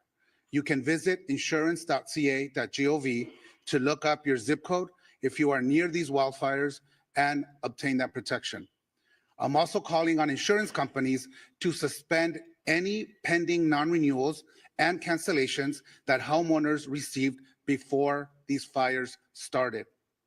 This means that if you've received a non-renewal from your homeowner's insurance between October 9th and January 7th, essentially 90 days, your insurance company should do the right thing and retain you as a valued policyholder. I call upon all property insurance companies to pause these non-renewals and cancellations and provide essential stability for our communities, allowing consumers to focus on what's important at the moment, their safety and recovery. In my notice, I also urged insurers to extend the payment grace period beyond the existing 60 days for policyholders in areas directly affected by the wildfires, enabling Angelinos to pay their home insurance premiums amidst the challenges that they are currently facing. And if your policy was not renewed, or if you don't have coverage, please call us at 1-800-927-4357. We can help you find additional solutions. I have also directed my department's enforcement team to protect Angelinos from fraudsters targeting wildfire survivors and to assist with the ongoing evacuation efforts. My department has moved quickly to host an insurance support workshop on January 18th and 19th at Santa Monica College, followed by another event the following weekend at Pasadena City College. We will have experts from our staff and representatives from insurance companies available so homeowners can obtain answers and take the action they need in one convenient location. Again, call us at 1-800-927-4357 to schedule a one-on-one appointment with our experts. Related to health, I've issued an additional notice to all California health insurers directing them to submit emergency plans to my department. These plans must detail how they're going to ensure that consumers can continue to access essential medical care and obtain their medications in the wake of these disasters. I've been in constant communication with our county leaders, governor, the legislative leaders, and our congressional delegation to identify best ways to expedite our recovery, reduce wildfire risk, and build a more climate resilient state and communities. Making homes and communities safer from wildfires needs to be a top priority for our state. Looking forward, I'm going to ask the governor and the state legislature to support my proposal to provide consumers with home hardening grants. We need to put money in people's hands. This measure is critical to protecting homes and improving long-term resilience against wildfire risk. We are also going to be introducing legislation to include businesses in our moratorium law. Businesses are an important consumer of insurance and the financial backbone of many communities, and they also need this vital protection. Newly enacted insurance reforms are now in effect to make insurance rates more stable and predictable. My sustainable insurance strategy mandates that insurance companies expand and maintain coverage in high wildfire areas if they are going to use forward-looking catastrophic models and incorporate the reinsurance cost in the rate making, which my department just finalized in December. Why is this important for our residents? It ensures that Californians in wildfire-prone areas retain access to insurance and brings competition back into the market and ultimately lowering the cost. Without these measures, insurance companies may continue non-renewals, leaving communities at greater risk of underinsurance and total loss of coverage. Even with these devastating wildfires, I want to be clear, I am confident that these reforms will keep us on track to modernizing our insurance market, encourage insurers to return and expand in California, and protect the solvency of our market. We remain the largest insurance market in the nation, fourth in the world. Our goal is to ensure they remain financially solvent and can honor the claim that will stabilize our insurance market in the long run. Now, let me just quickly address issues surrounding the insurer of last resort, which we call the FAIR Plan. It has become clear that reforms are necessary as the coverage maximums have not changed in 30 years. I recognize that for some Californians, the coverage limits, even the ones that we've already implemented, are still very low. Under my strategy, we have also ensured the creation of a stronger, more sustainable FAIR Plan with the long-term financial strategy to withstand the challenging fires we are experiencing today. Let me be clear, once the fires are brought under control, we will get data directly from the insurance industry and the FAIR Plan about claims filed, as we have on all the other fires that may or may not happen. We are focused on maintaining the FAIR Plan's financial health while getting people back to the regular market where they belong. In closing, our actions are focused on ensuring that the insurance companies meet their commitments to the consumers, that Californians are protected, not just in this crisis, but beyond. We are here to help. Please call us. We speak multiple languages in whatever language you feel comfortable. Insurance can be complicated. We are here to help you decipher your policy and help you understand what your rights are as consumers. Please call us at 1-800-927-4357, or you can use our live chat feature on our website at insurance.ca.gov. Together, we will get through this, I can assure you, and thank you. LA County Assessor, Jeff Prang. Good morning. Right now, government is very focused on bringing these fires under control, but in the coming days, the focus will return to recovery. Initial reports suggest that 10,000 properties have been damaged or destroyed, with hundreds more likely to be discovered in the coming days. I appreciate that property taxes are not high on the list of things to worry about right now, as so many are focused on housing and safety, but financial issues will soon become a major issue for the victims of the fires. Under California law, if your property, your home or your business has been damaged or destroyed, you may qualify for property tax relief under the Misfortune and Calamity Program. This program allows my office to reduce your assessed value of your property, which is what your taxes are based upon, to reflect the damage. Here are the key details. To qualify, the damage needs to exceed $10,000, and you must file a claim within 12 months. Once filed, we will investigate and verify the claim, determine the cost to cure, and then reduce the assessed value effective the date of the damage occurred.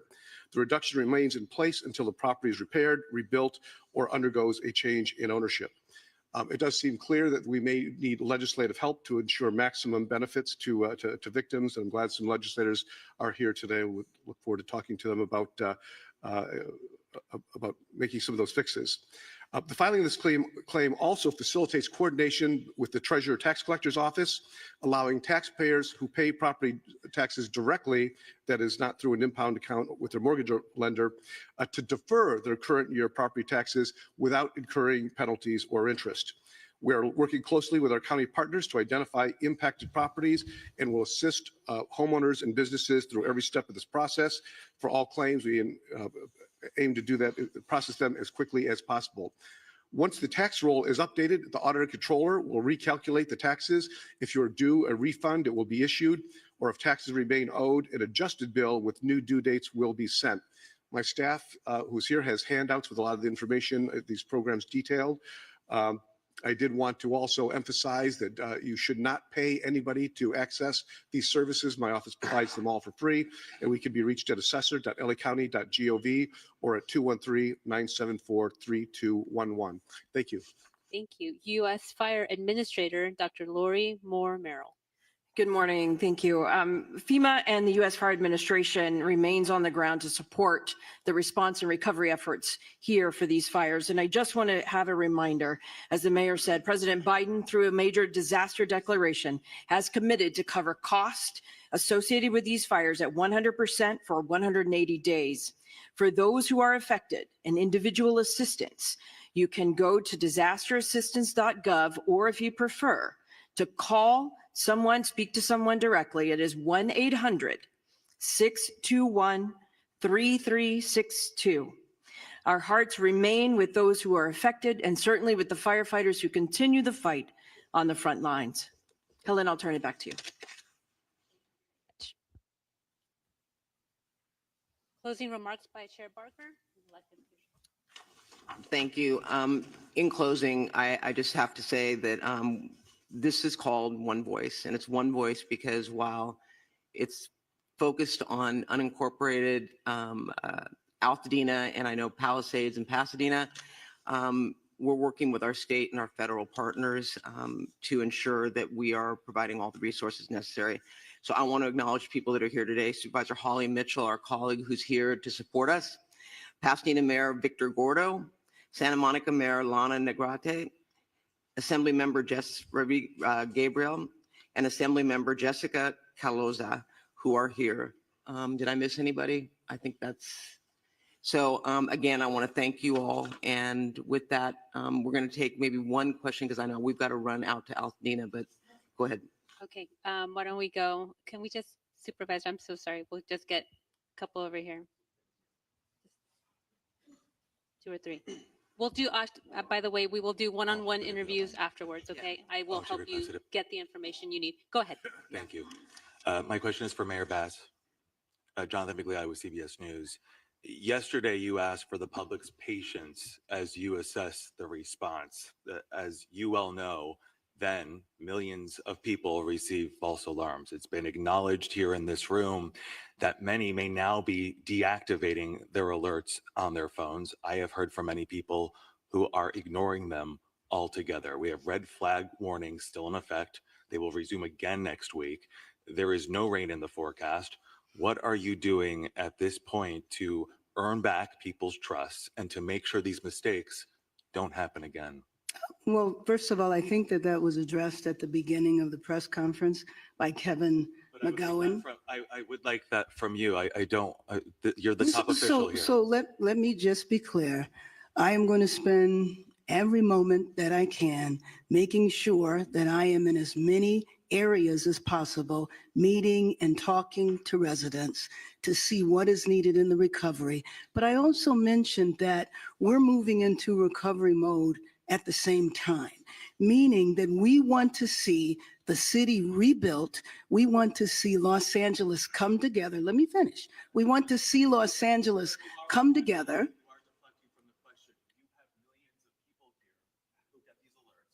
they are ignoring them. You still have red flag warnings in them. There is a real threat here.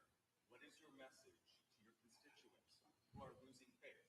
You started this. Why they turn his mic down? Residents of Los Angeles region to have faith in what we are doing 24 hours a day. I can say on behalf of our first responders from the fire department, the police department, we are doing everything we can to bring the situation under control, and success has been reported.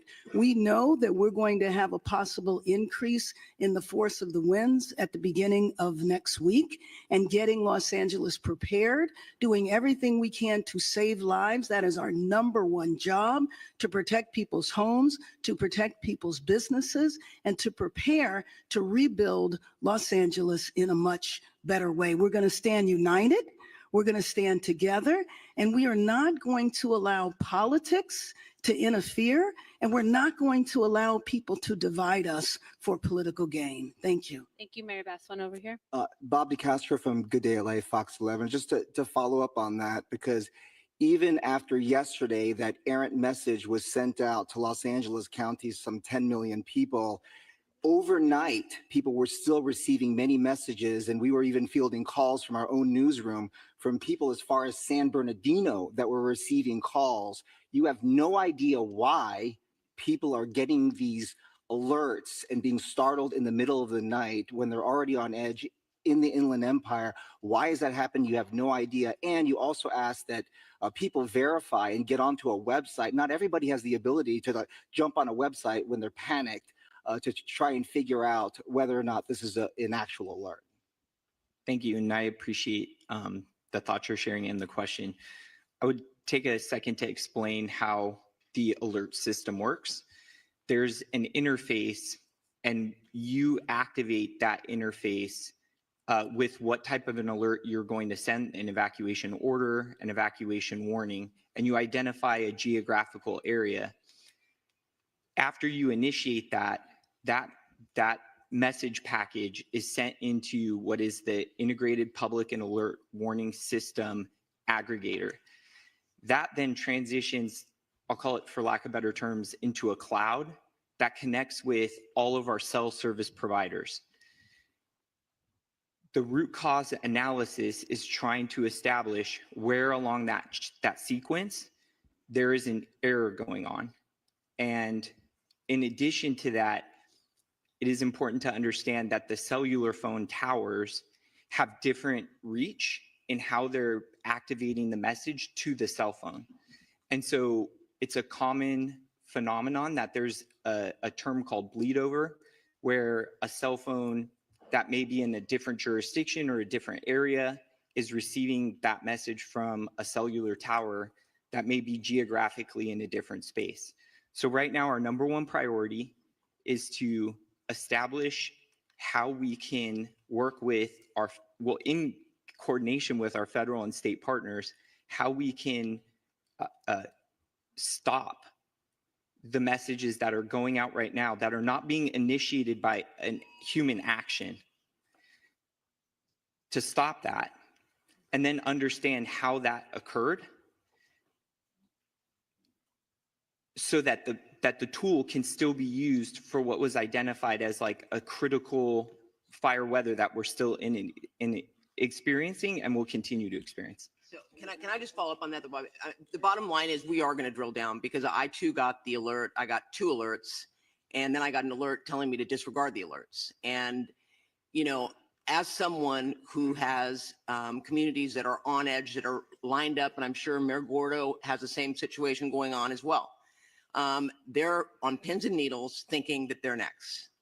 So we're drilling down right now. And the way it's described to me is there are towers that are now powering up, and it's up in this cloud. It's kind of like when you send an email and it goes into draft, and then once you hit internet, it gets sent.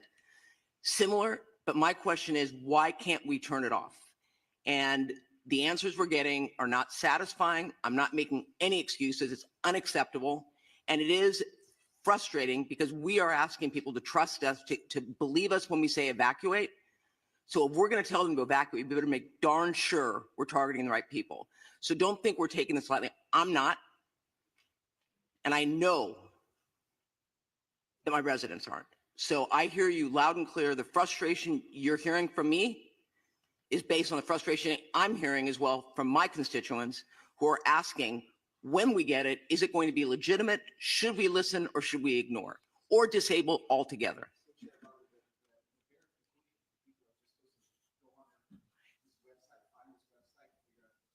I think that's absolutely ridiculous, and I told Kevin McGowan that. To tell people to go on a website when they may not have access to an internet is absolutely absurd, and that is, quite frankly, not something that I am recommending. Obviously, for those that want to find out where the evacuation centers are, or I mean the evacuation locations are, they can go on there, and it is an accurate map. But I'm not going to tell people, if you get the alert, go on and check. I mean, I think that we need to fix this problem so that, in fact, when an alert goes out, it is a legitimate alert that people can listen to. So I hear you. I hear that criticism. I personally, when I heard it, didn't feel that I was going to tell people, well, if you get it, just go on a website. They can, but that's not going to satisfy the frustration that people have. So I just want to make it clear to you. Thank you, Chair Barger. We are at time. We're over time. Thank you. We will do one-on-ones. If you need assistance, please come see me or a member of the team. Thank you, speakers, again. Thank you all for attending. You know, we've been listening to this press conference. I think the ending there is people are really feeling this frustration, this anxiety. I know so many. What a mess. The kids get so upset and anxious about what's happening. You and your neighborhood and neighbors. All right, so we're going to mute this and we're going to talk. We're going to talk about that press conference. We're going to talk about the suspect they let go, more or less. What in the world is going on here? Magnolia? Yeah, I mean, I think the most outrageous thing we heard there, they apparently are not charging the arson suspect. Yeah. On this video, put the mute button on if you don't mind, please.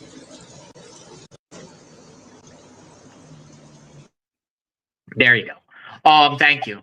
Yeah, well, his name, literally, I'm looking at news clips right now all over the place. Let's put the suspect back on the right so we can see this guy, because no evidence. Media outlets are putting this guy's face all over, identifying him as an arson suspect. The police that was at the scene yesterday pretty much said he's the suspect. They did say he was a suspect, yet now they're not charging him? Well, they said there's not enough evidence, but he literally was running around waving a like a flamethrower. Actually, I have a video of the. Look at this. Let me get this off. Yes, this is the citizen arrest. Look, they slam him. I mean, look at this guy. He literally has the device there in his hand. And they're like, it's not enough evidence. I mean, it's crazy, Magnolia. So, but then at the same time, after that, then they're starting to talk about all the arsons, you know, the arsons and arson investigation and arsons. Yet you have pretty much probably the guy that did it, but not enough evidence. What do you mean? Yeah, I mean, what do you mean? Yeah, that doesn't even make sense. And one of the people who came up barely even mentioned this incident. One of the people came up and talked about the Kenneth fire and didn't even mention this suspect. He just said that they were able to get the fire to stop going, but he didn't even say anything about this. Suspect interviewed, but ultimately not arrested on suspicion of arson, and then violation of felony probation. What's his name? What's his name? We'll probably never know that. It's wild. It's absolutely wild. What else we got in the pipeline here, Magnolia? Well, but one thing about this suspect, I wanted to just point out there, you know, they refer to him as a homeless man. There's a Daily Mail article that says homeless man with blowtorch. They keep referring to him as a homeless man. but I think there's way more to it than that. Yeah, I mean, put his photo back up with him standing, so people can see that are coming in the chat. And we'll keep his photo up while we have the conversation, because we're also going to talk about another individual too in a second. Him, I mean, looks like he was, in the trees somewhere, driving around and on his bike and went into the forest there a little bit, right? I mean, he's all dirty and everything. Mm-hmm. So what makes them really quickly to determine that he's not he didn't commit arson? Yeah. That he told him? I mean, just the excuse that he had for having a blowtorch is suspicious alone. Well, it's just embarrassing. It's more embarrassment for this administration. They got up there the last couple of days and they've been saying how, people are looting or doing other things. They're going to prosecute them to the fullest extent, and you better not do this, and we're going to be tough on you. And then, but the reality is they're not going to do anything, right? And they never do. So that's why this stuff keeps happening in LA. It's what I keep saying. All of these bad policies are literally all coming together into one gigantic problem. That people know in Los Angeles, they don't prosecute people for, shoplifting. I think they've recently changed some of the laws so that they can go after them more, but it's been years of them not locking these people up, not even charging them with a crime. It's basically legal to steal in California. So for them to come up in these press conferences and act like they're going to be so big and bad and tough and all this other stuff, it's ridiculous, because no one believes that. And then we have more evidence here that they're not going to be tough on these people. So it's insane. So the district attorney, he's the new district attorney that replaced what was his name? The one he's the new DA, correct? He's the new DA.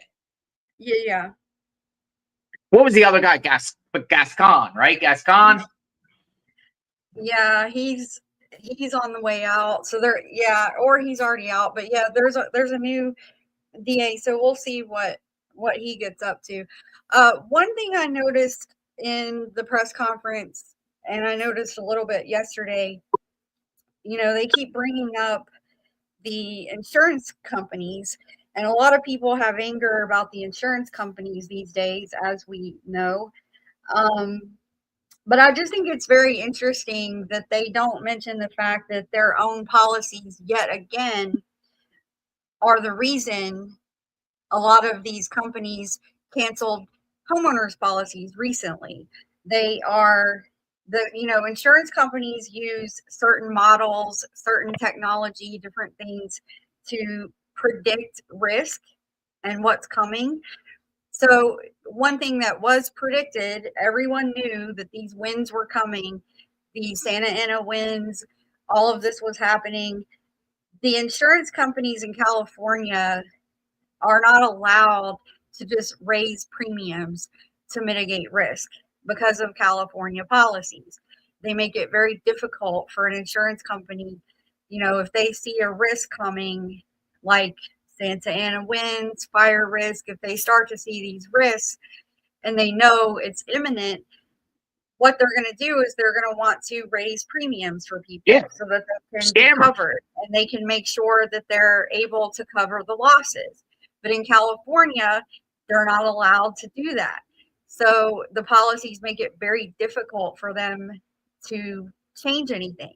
Sometimes if they raise premiums by 7% or more, it requires a whole hearing. They have to go in front of a hearing, the insurance companies, to get those premiums raised. So they're kind of put into this box where they're only allowed to do so much. And California is like not letting them do this. So the result is they cancel the policies. If they know they're not going to be able to cover the risk, and California is not letting them raise the premiums to cover the risk, the only thing that can happen at that point is they cancel the policy. So I think it's interesting how they like to bring up the insurance companies, and they want to try to make people blame the insurance companies, when it's once again, it's their own policies leading to this. So, but And they then, won't tell you that. They won't it- tell you that. But I'll tell you that there's a proposition called California. What's it called? Proposition 103 makes it impossible for insurance companies to raise premiums. And if they have an increase over 7%, they have to have a hearing to do it.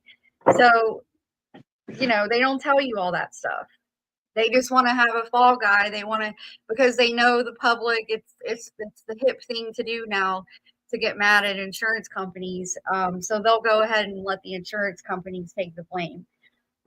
So I noticed that in their deflection. I noticed that in their press conference. They're all too happy to let someone else take the blame for their own failures. Or their solution, I heard many times in that press conference, new legislation.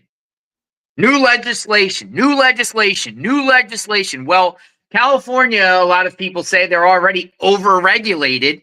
And what you just explained is kind of like over-regulation. And a lot of these crazy policies that prohibit people from doing things, their solution is to have more regulations, more legislation, more laws, more bureaucratic red tape, hurdles, And all of it confusion.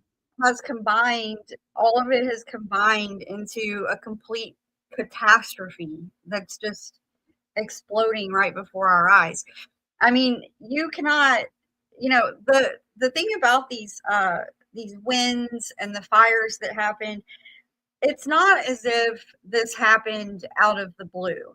It's not as if there wasn't warning, because there was. There were wind warnings, fire warnings, lots of warnings. People knew that this could happen. They were in danger of fires. So there was plenty they could have done, but the problem is they intentionally chose not to. So with this guy right here, this guy will be buried in the headlines.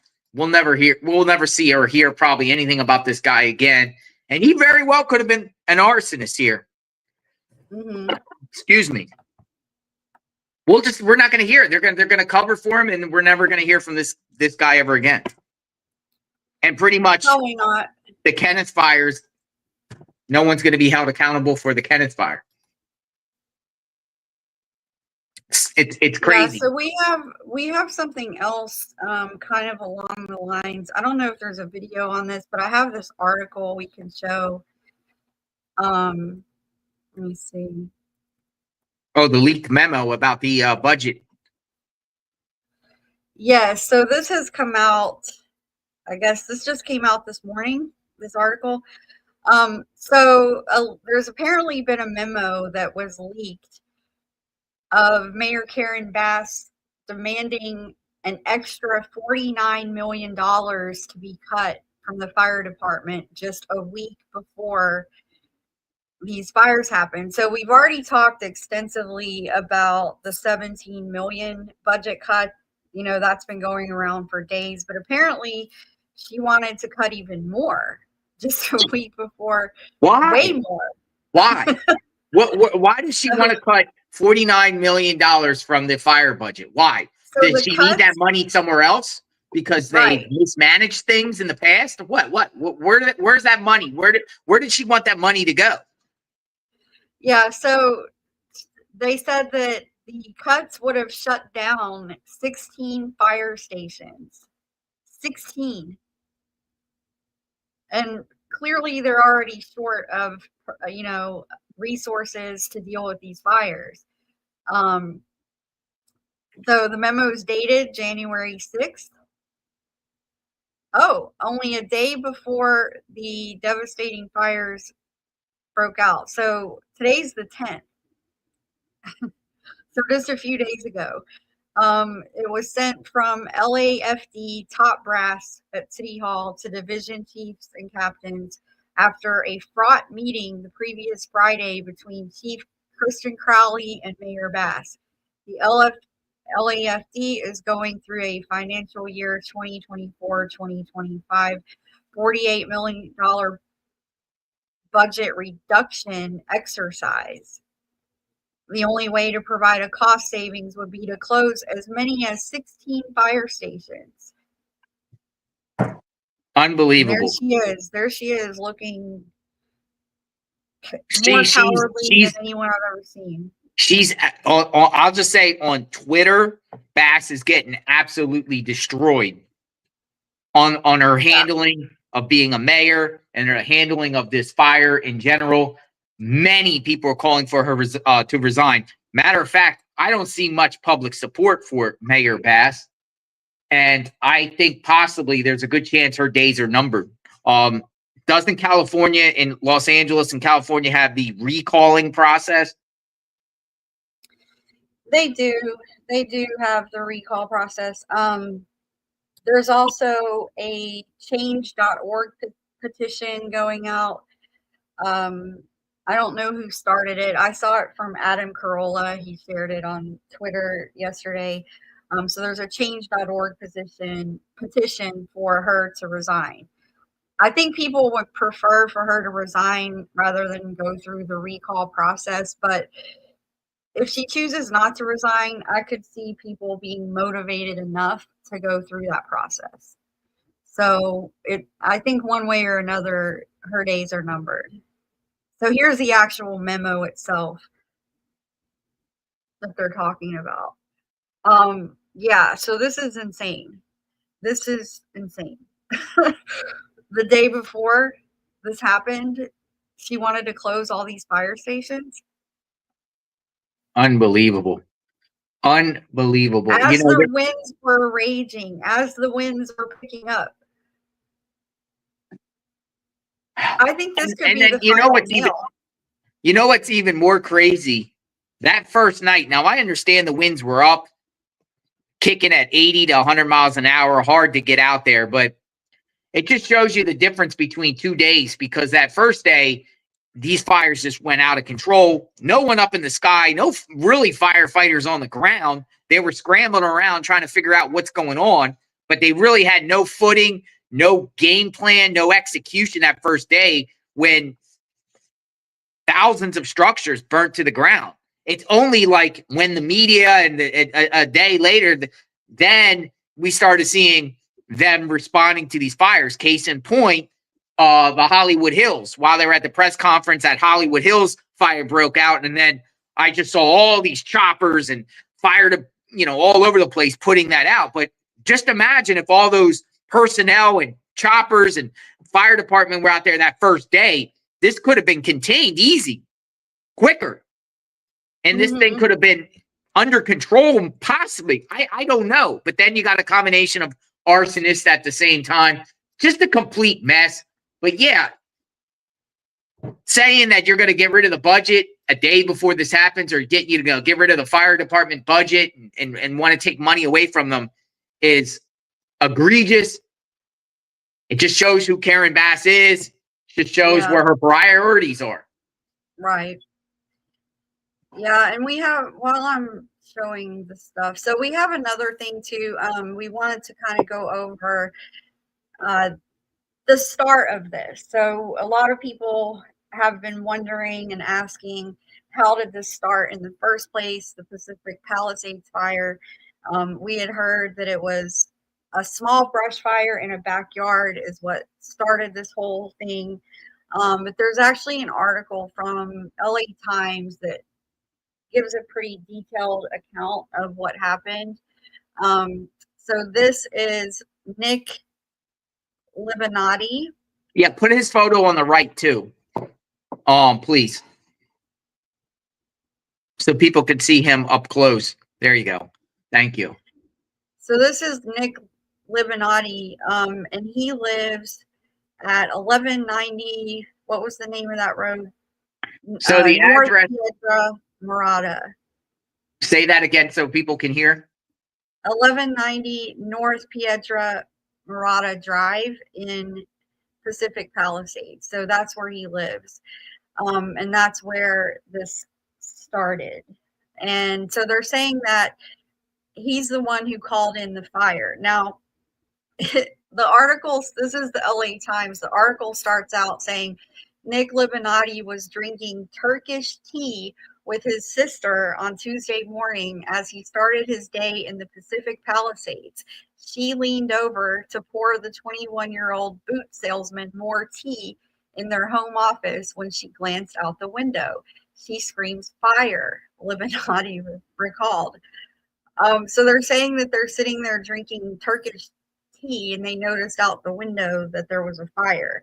Now, apparently when he first spotted it, the fire was about 2 miles away, but he said that he went out there and he tried to hose down their plants and the wind was blowing the water back in his face, and so he could tell the wind was about to blow the flames in their direction, and it did. So very quickly he said that the fire approached half a mile away and then a quarter mile away.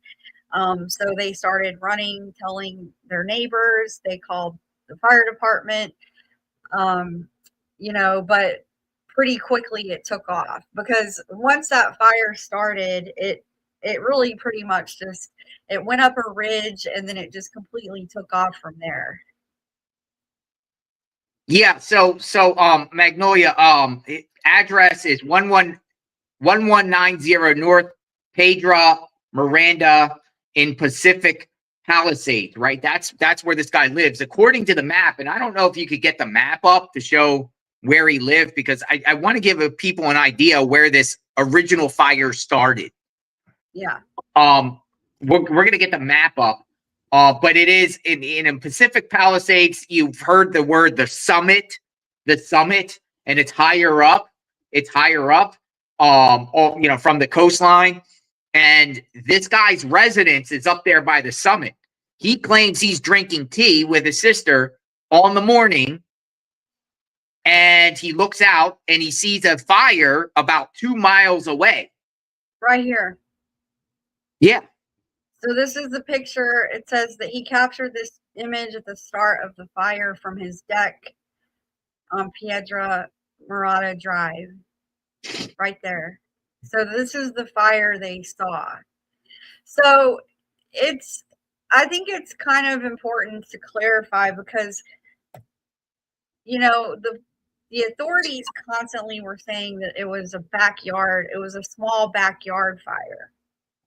That's the way they characterized it. But he's saying that it was actually 2 miles from their house. So see, but if you look and you see, yes, and if you look on the map, I tried to figure out where this 2 miles could be, like where would it be? And if you scroll more east, there's a couple things about in that distance away. I saw on the map there's a place called Camp Josepho and the Murphy Ranch Stables, and it's due east from his location, and it's possible that maybe started over there somewhere at one of these camps. Yeah. By Murphy Ranch Stables, Camp Joseph. It's called Camp Josepho, Josepho. If you put in Camp Josepho, you might see it's about 2 miles to the east of him. So it's somewhere. They have it marked on Google Maps right here. Yeah. See, so it's east of it where he lives. So to me, it's like that's about 2 miles. He's claiming he looked out and he saw a fire out there 2 miles away. So the question is, how was this fire started? Was it started at a campground and someone was just camping out there in this high winds and a fire went out of control? Or are we talking about somebody deliberately setting it out there? And who would be out there? That's the question. But we wanted to give you guys a perspective of where this fire started. This is the fire that set it all off. Mm-hmm.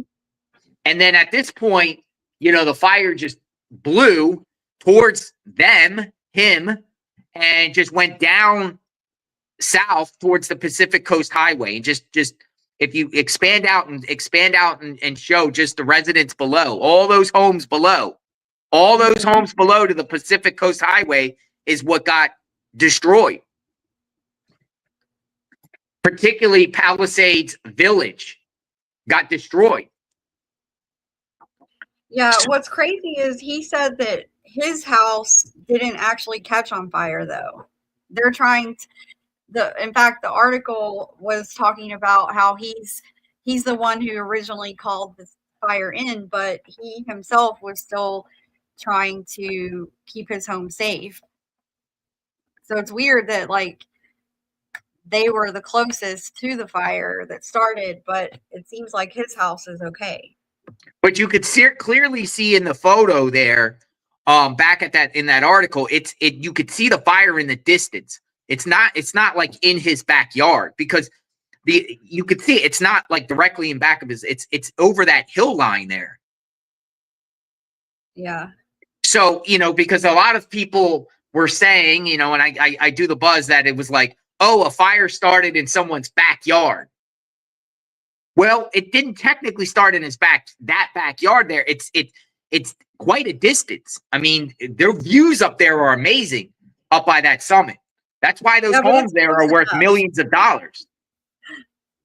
Yeah, it's close enough though. If I was sitting on my deck and I saw that, I would be like, it might as well be in my backyard. I'd be like, whoa. Okay, so who started the fire? That's what Brig Commander said. If that's 2 miles away, then that's massive. Yeah. Because to me, that looks way closer than 2 miles. It does. It does. But looks could be deceiving, with pictures and whatnot. Here's the thing though. I think humans started this fire. I mean, out there is again in that area, according to the map, in back of his house, there is just it's a bunch of land, but there is like ranches and camps out there, probably trails. I'm sure people were hiking maybe out there. Who knows who's up in those hills? But was it deliberate? Or was this just an accident gone bad? Or someone that shouldn't have been burning a fire in the most craziest winds? Camp Josepho, Josepho. Camp Josepho is like due east from that location there. That's how I see it on the map. It had to be in that general area because it's over that hill. Yeah. But how did it start? They say that arson investigators are investigating. Will anyone be held accountable? What do we got here? So that's Camp Josepho right there. What goes on there? People camping out there? Is there employees there that were burning things that day? Well, it looks pretty far. So this is where they have the fire starting. And then over here, this area is where they were able to see it from their balcony. So it seems like Camp Josepho is kind of far away in the distance. So right by that Palisades fire spot, there's also a place called Skull Rock. What is Skull Rock? Or the Canyon Falls? There's a hiking area here.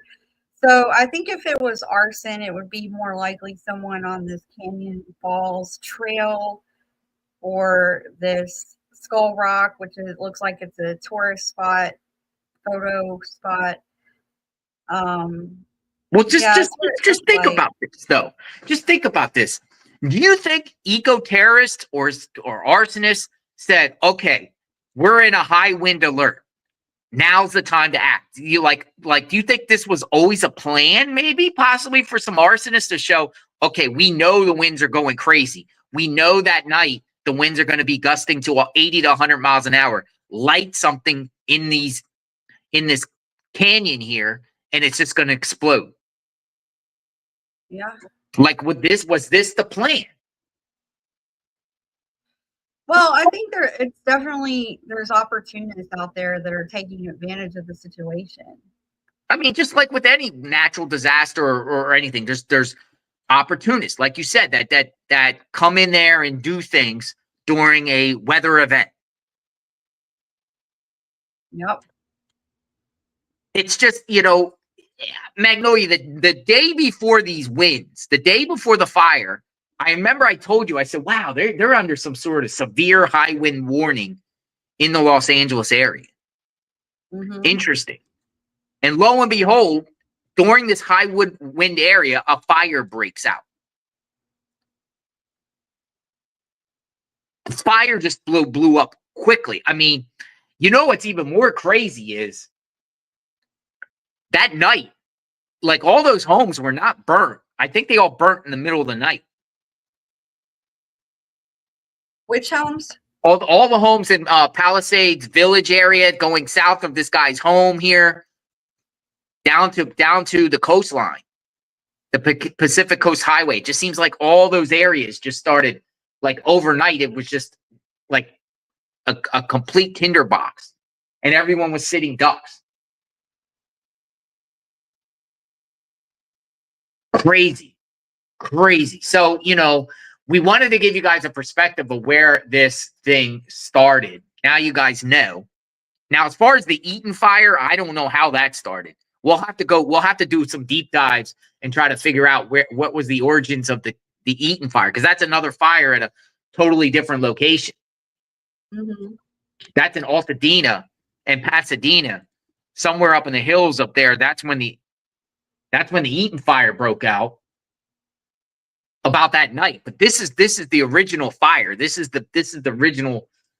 This is the one that's probably going to be the more costly. I don't know. I can't tell which one would be more costly between this one and the Eaton fire, because the Eaton fire affected, like, I mean, I know a lot of homes in California are overinflated as it is, and Altadena, I'm sure the town there, the homes there are probably still expensive. They're probably still in the $400,000 range.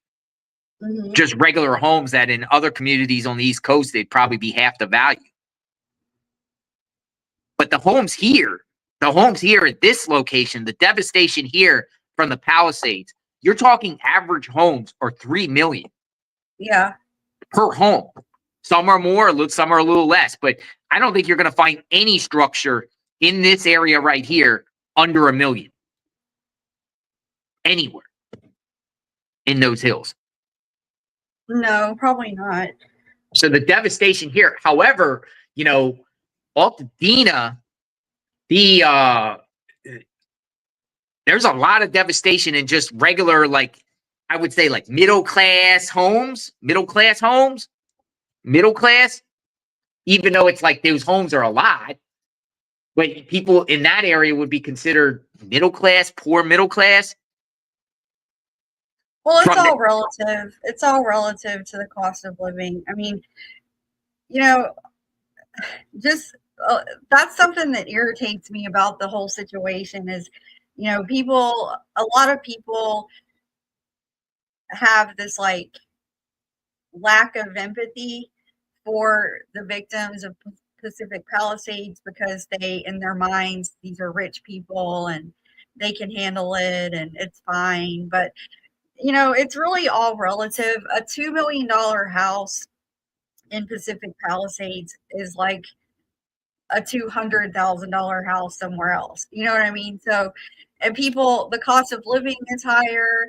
People make a lot more money as a result in California. For example, the fire chief, Kristen Crowley, she makes over $400,000 a year. What? As a fire chief. People who work at Google, it's very common. A lot of these big tech people, they're making $400,000 a year out there. So it's all relative. And a lot of people buy houses that they can't even really afford anyway. So a lot of these people are what you call house poor, where all of their assets and everything is basically in the house itself, but they don't actually have, like, all this liquid money around, So everybody has a different situation. It's definitely all relative. You know, yeah, Goofy Girl said it. Yeah, she said our house is 800,000. We bought it for under 400,000. It doesn't mean we're rich. Yeah, so a lot of these people too in Pacific Palisades and some of these other areas in California, these are generational homes. Like people have lived there for many, many decades. Like one, Jeff Bridges, the Bridges family home was burned down in this fire. The home that Lloyd Bridges used to own. You're going back decades. You're talking about like 40, 50, 60, 70 years. So a lot of these homes, it's like just because people live in a house in the Pacific Palisades doesn't necessarily mean they're rich. Everyone's situation is different. Some are probably rich. So, some people might have inherited the home and maybe they work in retail, or you just don't know people's situations. So, for all these people out here saying, "Oh, well, they're rich, it's no big deal, who cares?" I think that's pretty short-sighted to just kind of say they don't deserve empathy because they're quote unquote rich. So, Magnolia, I'm going to send you a feed right now. There's like roadblocks in Altadena with the National Guard. I'm going to send you this clip because the National Guard is clearly in the streets. So I'm going to send this over to you, and we're going to take a look at this right now. But I just want to say, while we get this other clip up, or while we get this other live up, is a lot of people around on these hills didn't have insurance, correct? Because they maybe originally had insurance, but then insurance companies kind of let people go over time, and then they're just sitting there like sitting ducks without insurance on their property. That's the way I'm hearing it. A lot of people. From what I understand, the insurance companies basically they saw this risk coming. They saw the fire risk, the warnings. They saw this coming, and so they wanted to raise premiums to help mitigate the risk, and they were not allowed to do so. And so instead, they canceled the policies. And I think the number is like 70,000, something around 70,000 just from State Farm that were canceled. So it's a mess.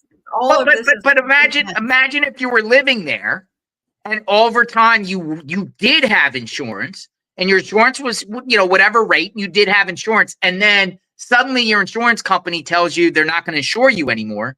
Let's listen here. What's going on here? We'll put his photo down. Listen to what's going on here. They said they're still embers, and it's not. There's a lot of toxic stuff out here too, so we understand. I would imagine though there's that desire to try and see what might have been saved. We got word from our neighbors, and we got a picture of the neighbor's house. We didn't get a picture of ours, but it's gone, so we know that. So you see people are making their way around here trying to, as she was, see if they could get to their properties. Most people not being allowed in at this point. We talked with another woman who was very frustrated by this. But, these officers and the CalGuard service members that are here are doing what they're instructed, which is a hard closure to keep people out unless they are working. And we're talking about utility workers, law enforcement, reporters and photographers who are out here. We are being allowed through, but they're still checking credentials at every stop that we go to. So they're being very strict about it. The sheriff also talked about potentially enacting a curfew starting at 6 p.m. to 6 a.m. That is still in the works right now. So things are changing. There is a lot happening with the CalGuard that is out here. And we're actually seeing a couple of more of these armored vehicles that are moving our way through here.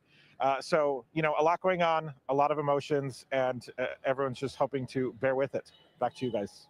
Yeah, those National Guard troops too also allow the Sheriff's Department and firefighters to move on to other jobs that they need to do. Rick, thank you so much.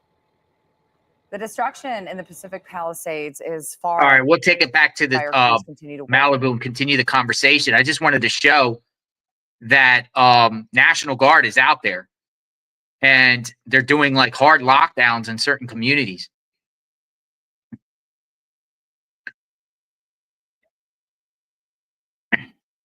What do we got? Malibu seen Magnolia. Yeah, I think the National Guard, they've been talking for a couple days about the National Guard coming in, and they finally did. So I don't know. I would have thought the National Guard would have been there much sooner than they were, but they finally started showing up last night. It was like after we went off our live is when we started seeing these videos of the trucks coming in. Yeah, let's go back to the Malibu scene and just talk a minute.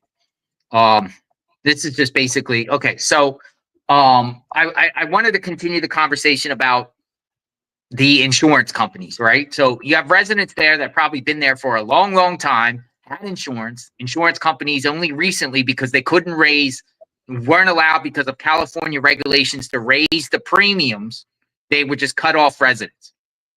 So now residents would have to fend for themselves or risk living in a very high prone fire type area or natural disaster area. Don't forget earthquakes, and try to scramble around to try to find insurance, but just are having a home there as a sitting duck without insurance.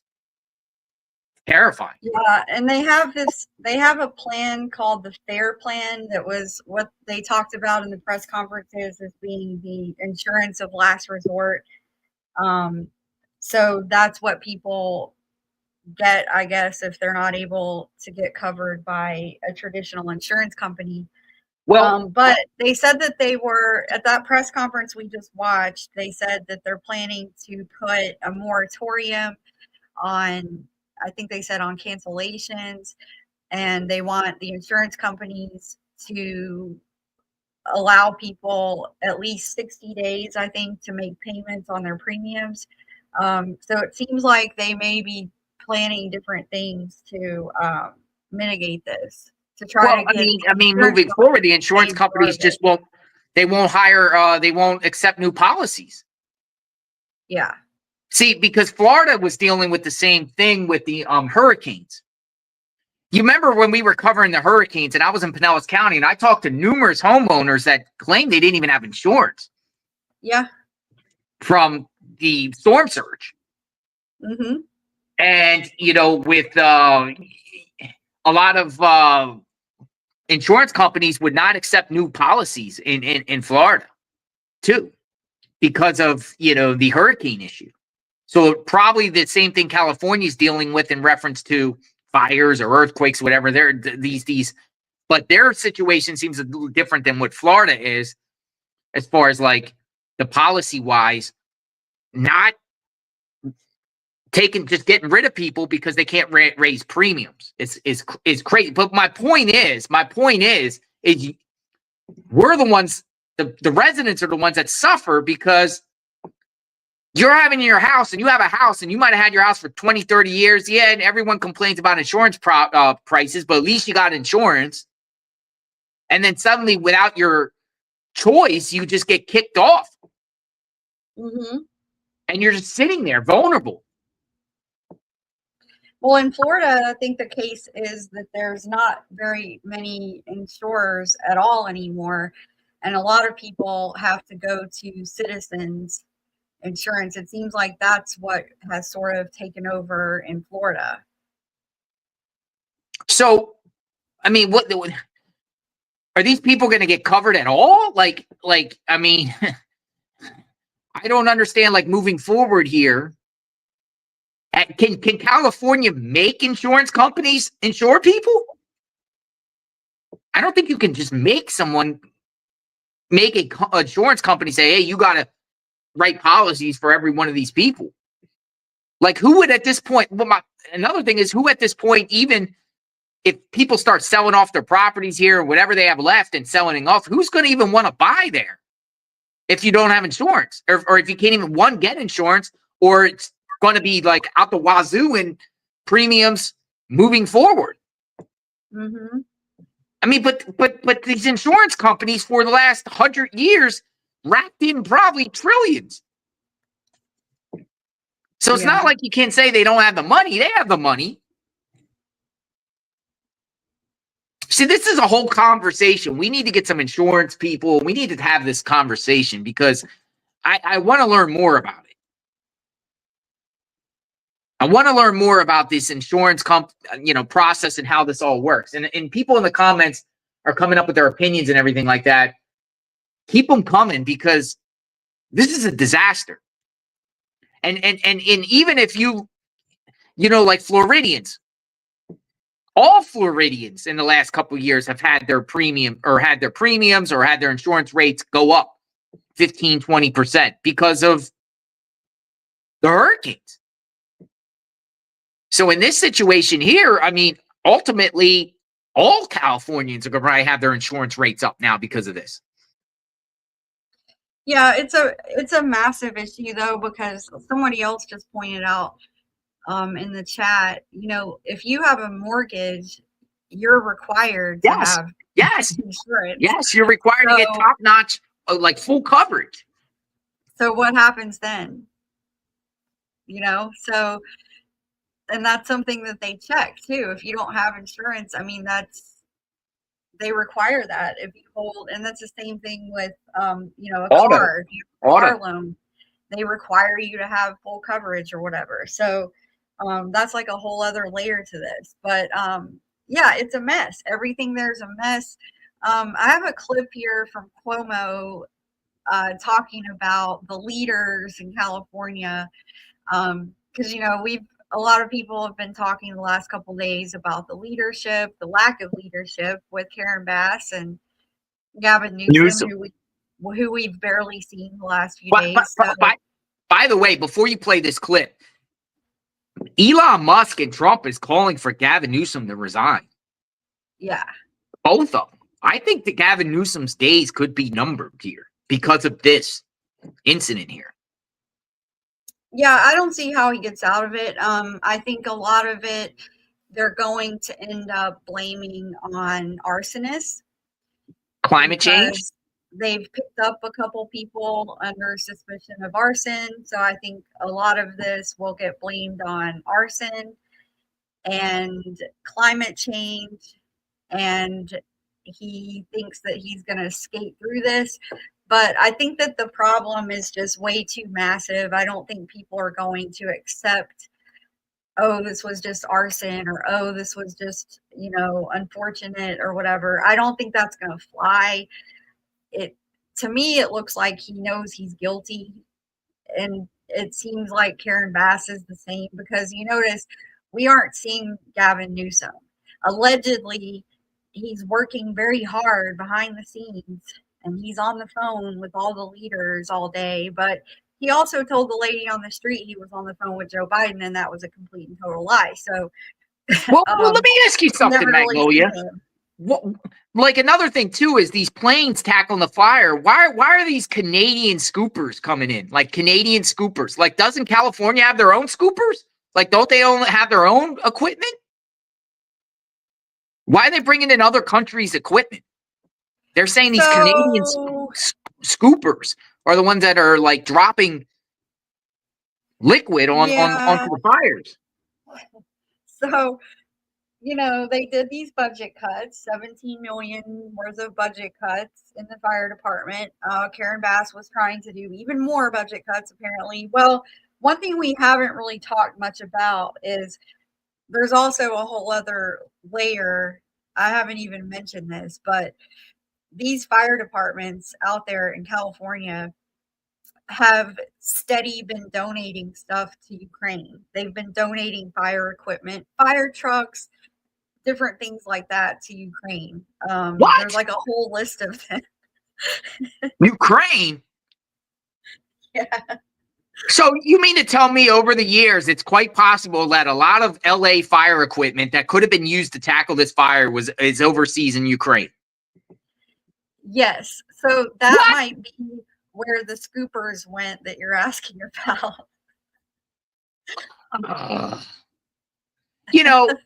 I just heard the other day, Ukraine got another 500 million or some crazy amount of money again, just the other day. Yeah. This is insane. This Yeah, is it's insane. crazy. It's crazy. I saw a post of it was an old post I saw yesterday when I was scrolling, and it was like um an announcement of this fire truck that they donated to Ukraine, and they were so proud of their donation. And look at Ukraine, they have their own fire truck now, courtesy of Los Angeles. I mean, it's just you can't help but it's almost like a sitcom at this point. Like you're sitting here like, where's all the equipment? And if you just go look, some of that equipment went to Ukraine. And now we don't know with these budget cuts, we don't know exactly where all that money went. We can only guess, we can only assume. Now they do have a massive budget. Even though they're having budget cuts, they do still have a pretty big budget. But $17 million is a lot to cut, especially coming into the Santa Ana season. Because she just did these cuts like 4 months ago, the $17 million cut. And then, as we saw 4 days ago, she wanted to shut down 16 fire stations on top of it. Don't forget, while this was breaking out, Karen Bass was in Africa. She was at Ghana on some sort of like presidential inauguration on behalf of President Biden. Yeah. She was visiting Ghana, and she was there for a day, like before she even flew home. Yeah. What a mess. What a complete disaster, man. I feel really bad for the residents of, these areas, man. It's just, it's horrifying. It's horrifying. And again, I would be pissed off because if I owned a home there in Pacific Palisades, and one day maybe I'll own some sort of luxury home somewhere, work hard, pays off, I guess. If I ever get the chance, man, I'm telling you, this is a reminder that you could be at your home and your insurance company in California could drop you quickly. And you're left vulnerable, sitting duck. You're left without insurance. You're stuck. Maybe don't move to California. Move out of California. Scary. It's scary. I would be ticked off if I lived in my home here and one day I get a notice from my insurance company that tells me because of, they're going to drop me completely. And then coincidentally, a couple days later, a hurricane hits and my house is gone. Yeah. And I got to pay for it all myself. Well, after years of paying premiums, after years and years and years of paying premiums. Yep. All that money just gone. Let's hear what Cuomo has to say about the leadership in California. Yeah, we'll see what he brings up. Chris Cuomo here. Welcome to News Nation. We are putting our arms around the people facing ongoing catastrophe in Southern California, but we also have to start putting our heads to why this happened and has gotten so bad so fast. And in doing that, we're going to have to deal with a political firestorm that has broken out despite the catastrophe that all should be concerned about. So let's start with the emergency.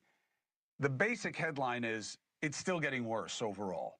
The Sunset Fire that we showed you last night on our watch that threatened Hollywood proper, that has been contained for now, according to officials. But there's also a new fire that just broke out on our watch. It's being called the Kenneth Fire. It's in an area called Calabasas. We'll have a map of it at some point, I'm sure. Right now, it's 50 acres, which is a pretty impressive rate of growth, and it is heading south toward populated areas. And this is the fundamental problem dynamic that they've had.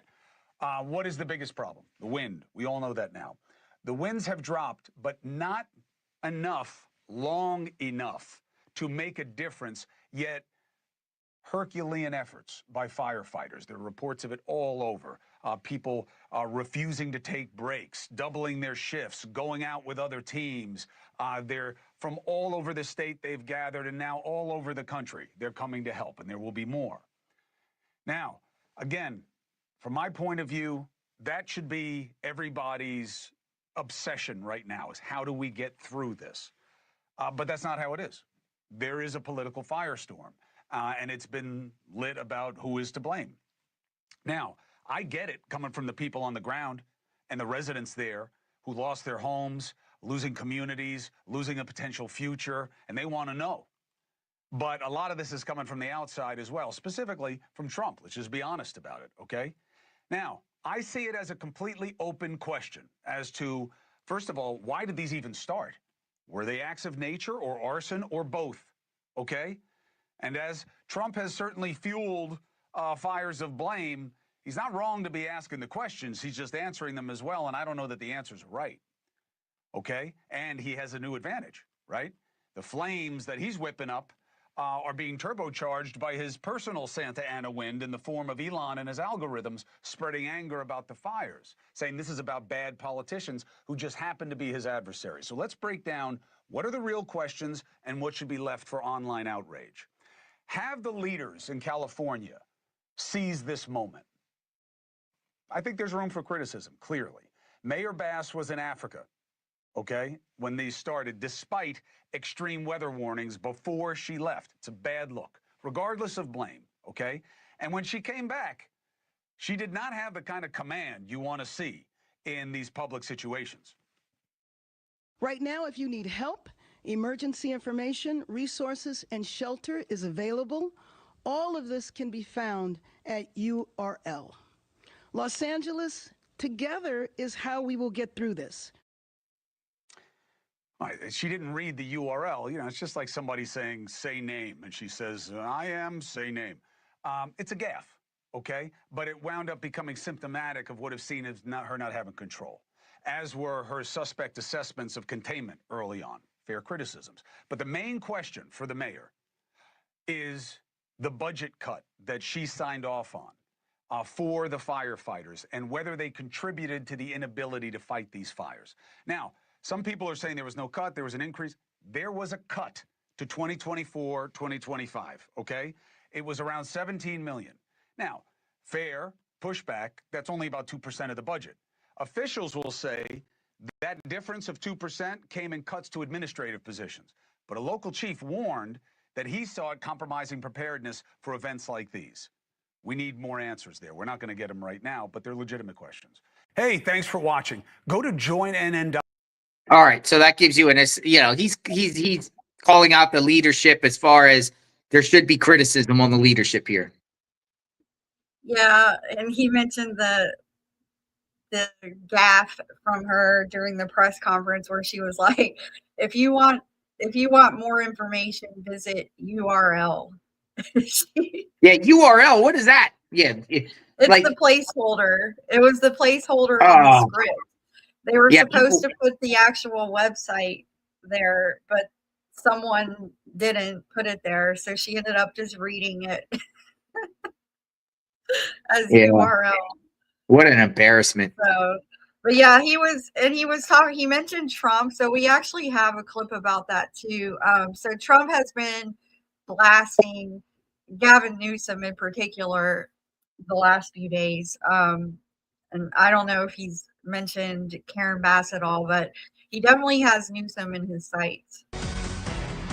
As Southern California burns, some fiery words are also being exchanged between President-elect Donald Trump and the state's Democratic governor, Gavin Newsom. Trump placing the blame squarely on Newsom and some of his environmental policies, even calling for the governor to step down. The president-elect also reserving some criticism for Democrat LA Mayor Karen Bass, who was out of the country when these fires started. So let's get out to News Nation's Robert Sherman, who was live tracking all of this back and forth, and Trump really injecting politics into the wildfire response that we're seeing here. Yeah, what you've seen, Nicole, is the president-elect coming out slamming California Governor Gavin Newsom, as well as the mayor of Los Angeles, Karen Bass, as well, contending that they were not prepared to handle this situation, hitting them over the response, also contending that there's not enough water in order for them to fight the fires that are currently ongoing, and calling for the governor of California to step down as well. He's currently in D.C. right now. That would be the president-elect, Donald Trump. And this is what he told reporters. Take a listen. This is a true tragedy, and it's a mistake of the governor, and you could say the administration. They don't have any water. They didn't have water in the fire hydrants. They don't have water.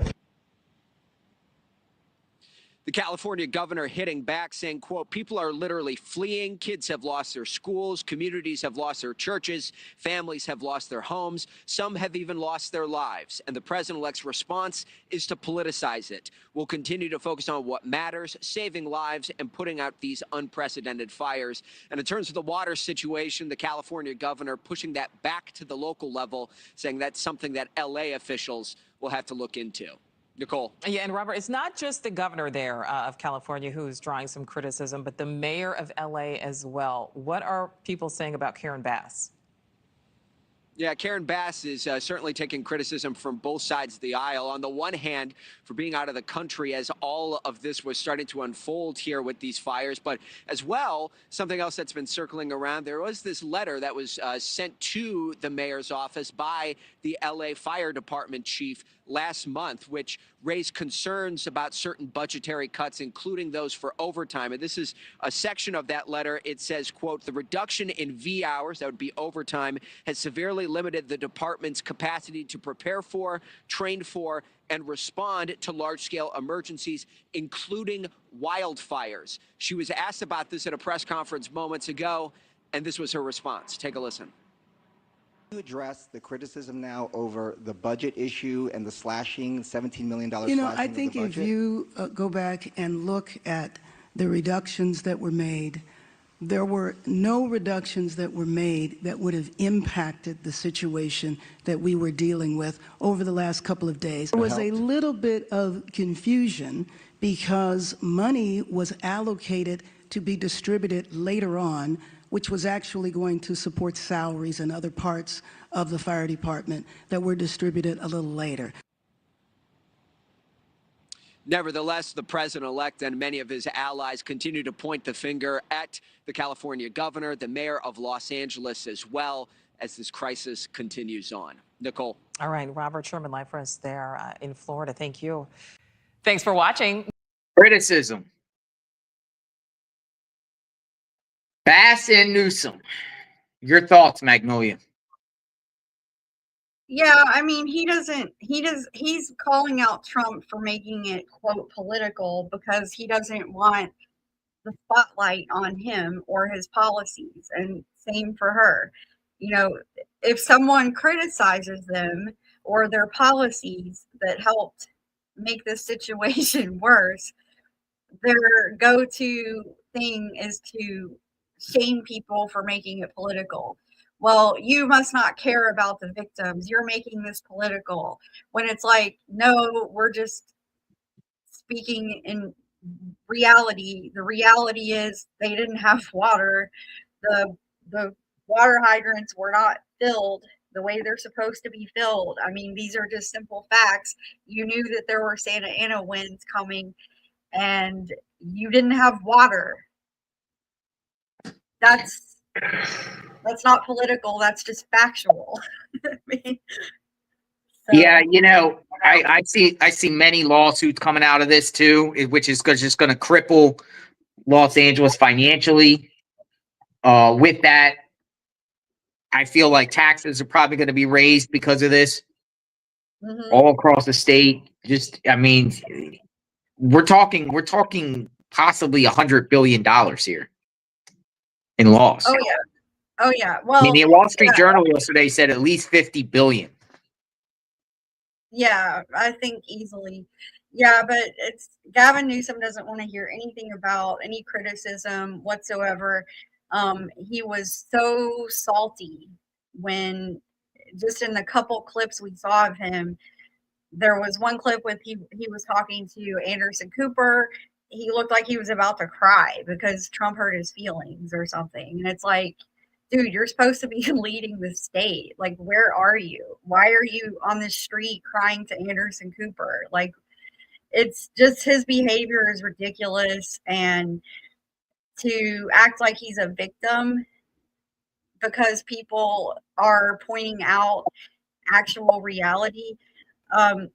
Your state is prone to wildfires. Like, that's a simple fact. So knowing you're prone to wildfires, knowing that Santa Ana winds are usually bad in January, there should have been a priority to make sure all the water was replenished. There's other, it goes so much deeper though, because this whole water issue goes back years and years with California. It's not, this isn't something new.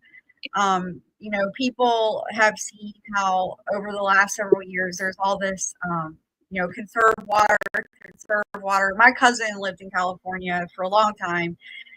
They finally moved out a couple years ago, but it's just always something. It's like they're turning the water off. Here's the problem. And they'll just turn off your power. They'll just turn off your power for however long, and things like that continually happening.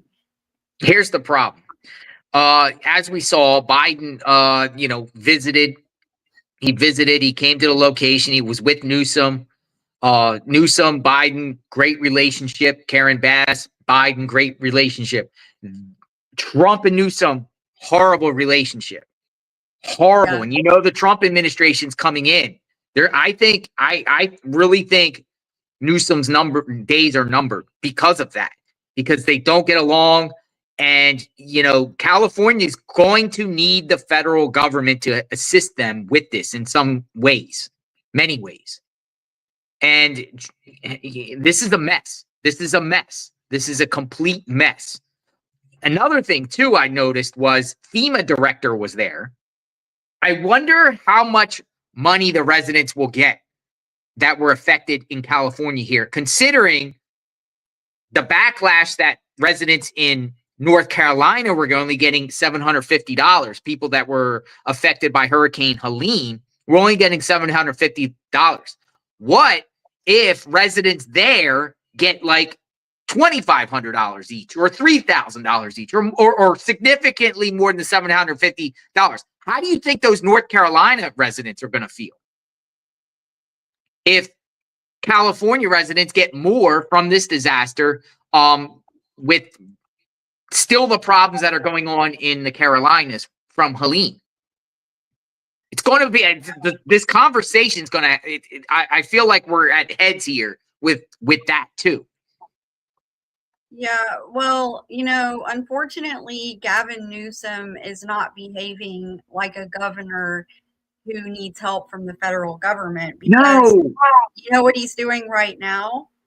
Instead of dealing with the fires, he's calling a special session in D.C., calling for $24 million to, quote, Trump-proof their state. So this is what he's working on. But then this is happening. I believe it's the special session meets on Monday. They're and when he says Trump-proof California, what he means is he wants to basically fight Trump every step of the way, particularly when it comes to the migrant crisis, the deportations of criminals, things like that. He's going out of his way above and beyond to fight that instead of dealing with the crisis. But at the same time, Newsom needs Trump for this. He needs FEMA. You remember the Trump administration, they might get rid of FEMA. I don't know what's going to happen after January 20. I don't know. FEMA might be reformed. FEMA might be off they might take that out of that Department of Homeland Security umbrella. We don't know what's going to happen with FEMA, but you would think that Newsom would want to have a relationship right now with Trump. And, over this alone, this is a disaster for Newsom. This is bad timing for Newsom. Right before the changes of administration, all that's going to be interesting moving forward to see what happens there. Scary. Yeah. It's scary because if Newsom wants to have Trump-proof and fight against all Trump policies, but then expect the Trump administration to help them, Newsom might be also inciting the masses against the incoming Trump administration, possibly by pointing the blame to Trump, saying he's not helping you. It's out of my hands. It's Trump. It's the Trump administration that's not helping you. They're not giving us federal funding. Right. For help, and then incite the masses. Oh, it's Trump. It's Trump. So we don't know what's going to happen here. I mean, I'm just pointing out scenarios. Well, he wants to fight to keep guys like this from being deported. Guys like this on the screen right now. This is his priority right here. This guy right here is his priority, making sure that Trump does not deport these people. That's what he is focused on, which is completely insane. So 10,000 structures destroyed, they say. yeah, According to reports, I think the latest press conference, they were going between 5 and 10. Media reports are saying 10,000. 10,000 structures. You know, that's assuming average structure holds 4 people. It's, you know, 50,000 people there, right there. We don't know how many people are displaced here from this. yeah, I think this is the aerial. It looks like a nuclear bomb went off. Look at that. So, you know, I just think overall that this is really shining a light on the fact that their priorities are completely out of whack. And, you know, he doesn't seem to be letting up on it. So, you know, he's going forward with the special session to Trump-proof the state. I mean, so I just think that I don't think that he's going to be able to get away with things the way he has in the past. Not anymore, because like you just said, 10,000 struck. Look at this entire area is just gone. Do you think these people care about whether or not criminal illegals get deported or not? No, that's probably the last thing on their minds. It's not a priority for them. It probably never has been a priority for them. It looks like a nuclear bomb went off. Yeah. It literally does. So what do we got going on here? Do we have a new press conference on right now with FEMA? Let's let me send you over this, Magnolia. We might have something going on here. Another press conference or something. I'm not sure, but people in the chat are saying that FEMA is speaking now. So let's see what we got going on. We might have something going on. Possibly. We're going to put this clip up. There could be a Q&A or something going on here. Trying to get a scene here.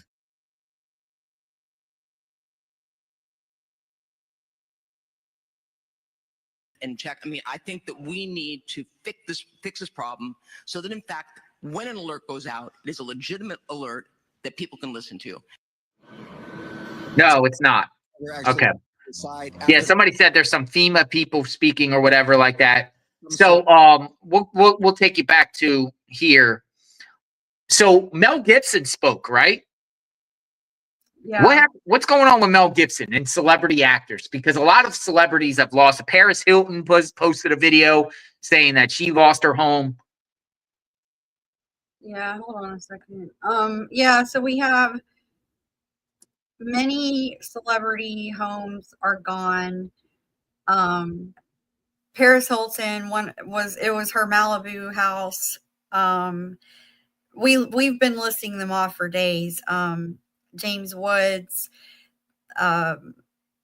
just lots of celebrities, but they had News Nation had Mel Gibson on. He lost his home as well. So let's see what he had to say.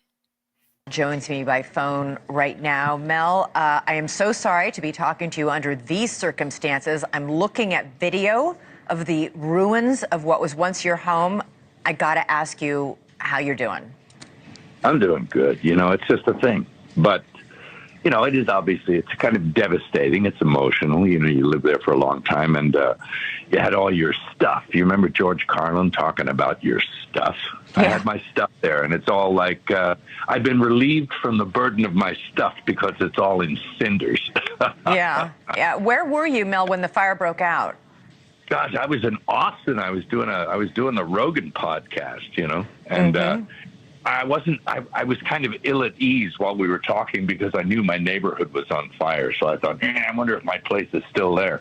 But when I got home, sure enough, it wasn't there. I went home and I said to myself, well, at least I haven't got any of those pesky plumbing problems anymore. When did you drive up? Did you take this video that we're looking at? Yeah, I was taking some of it. Rose took some, and the chickens survived. It was amazing. That I had is. chicken poop, and they were fine. So we gave them some grain and some water, and they're happy and laying eggs and stuff. So there you go. They weren't roast chickens. And where was Rose during all of this? Was she with you in Austin, or? No, we evacuated. See, I left on a plane, and the winds were picking up, and I went to Austin, and of course, while I was gone, whenever I leave town, a fire breaks out. It was the same last month. I mean, it was the same thing. The flames were like 200 yards away from my house, but this time they came from the other direction and really nailed me. And I have never seen a place so perfectly burnt. It is like, it's kind of, you could put it in an urn, Yeah, there is nothing there. What about the rest of the neighborhood, Mel? Your neighbors, the people you've lived next to for quite some time, how did they fare?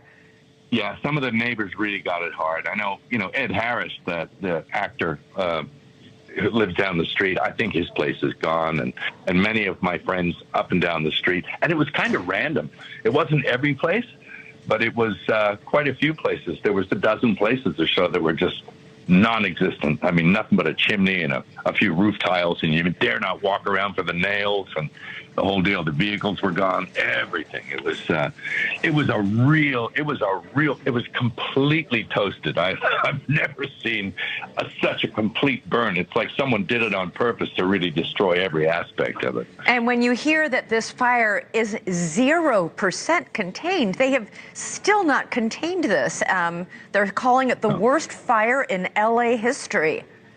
Well, those winds were something else. I mean, when have we had winds like that? I mean, that's crazy. And, I guess the water wasn't doing what it should, and, the forests weren't cleared like they should have been. So, I don't know.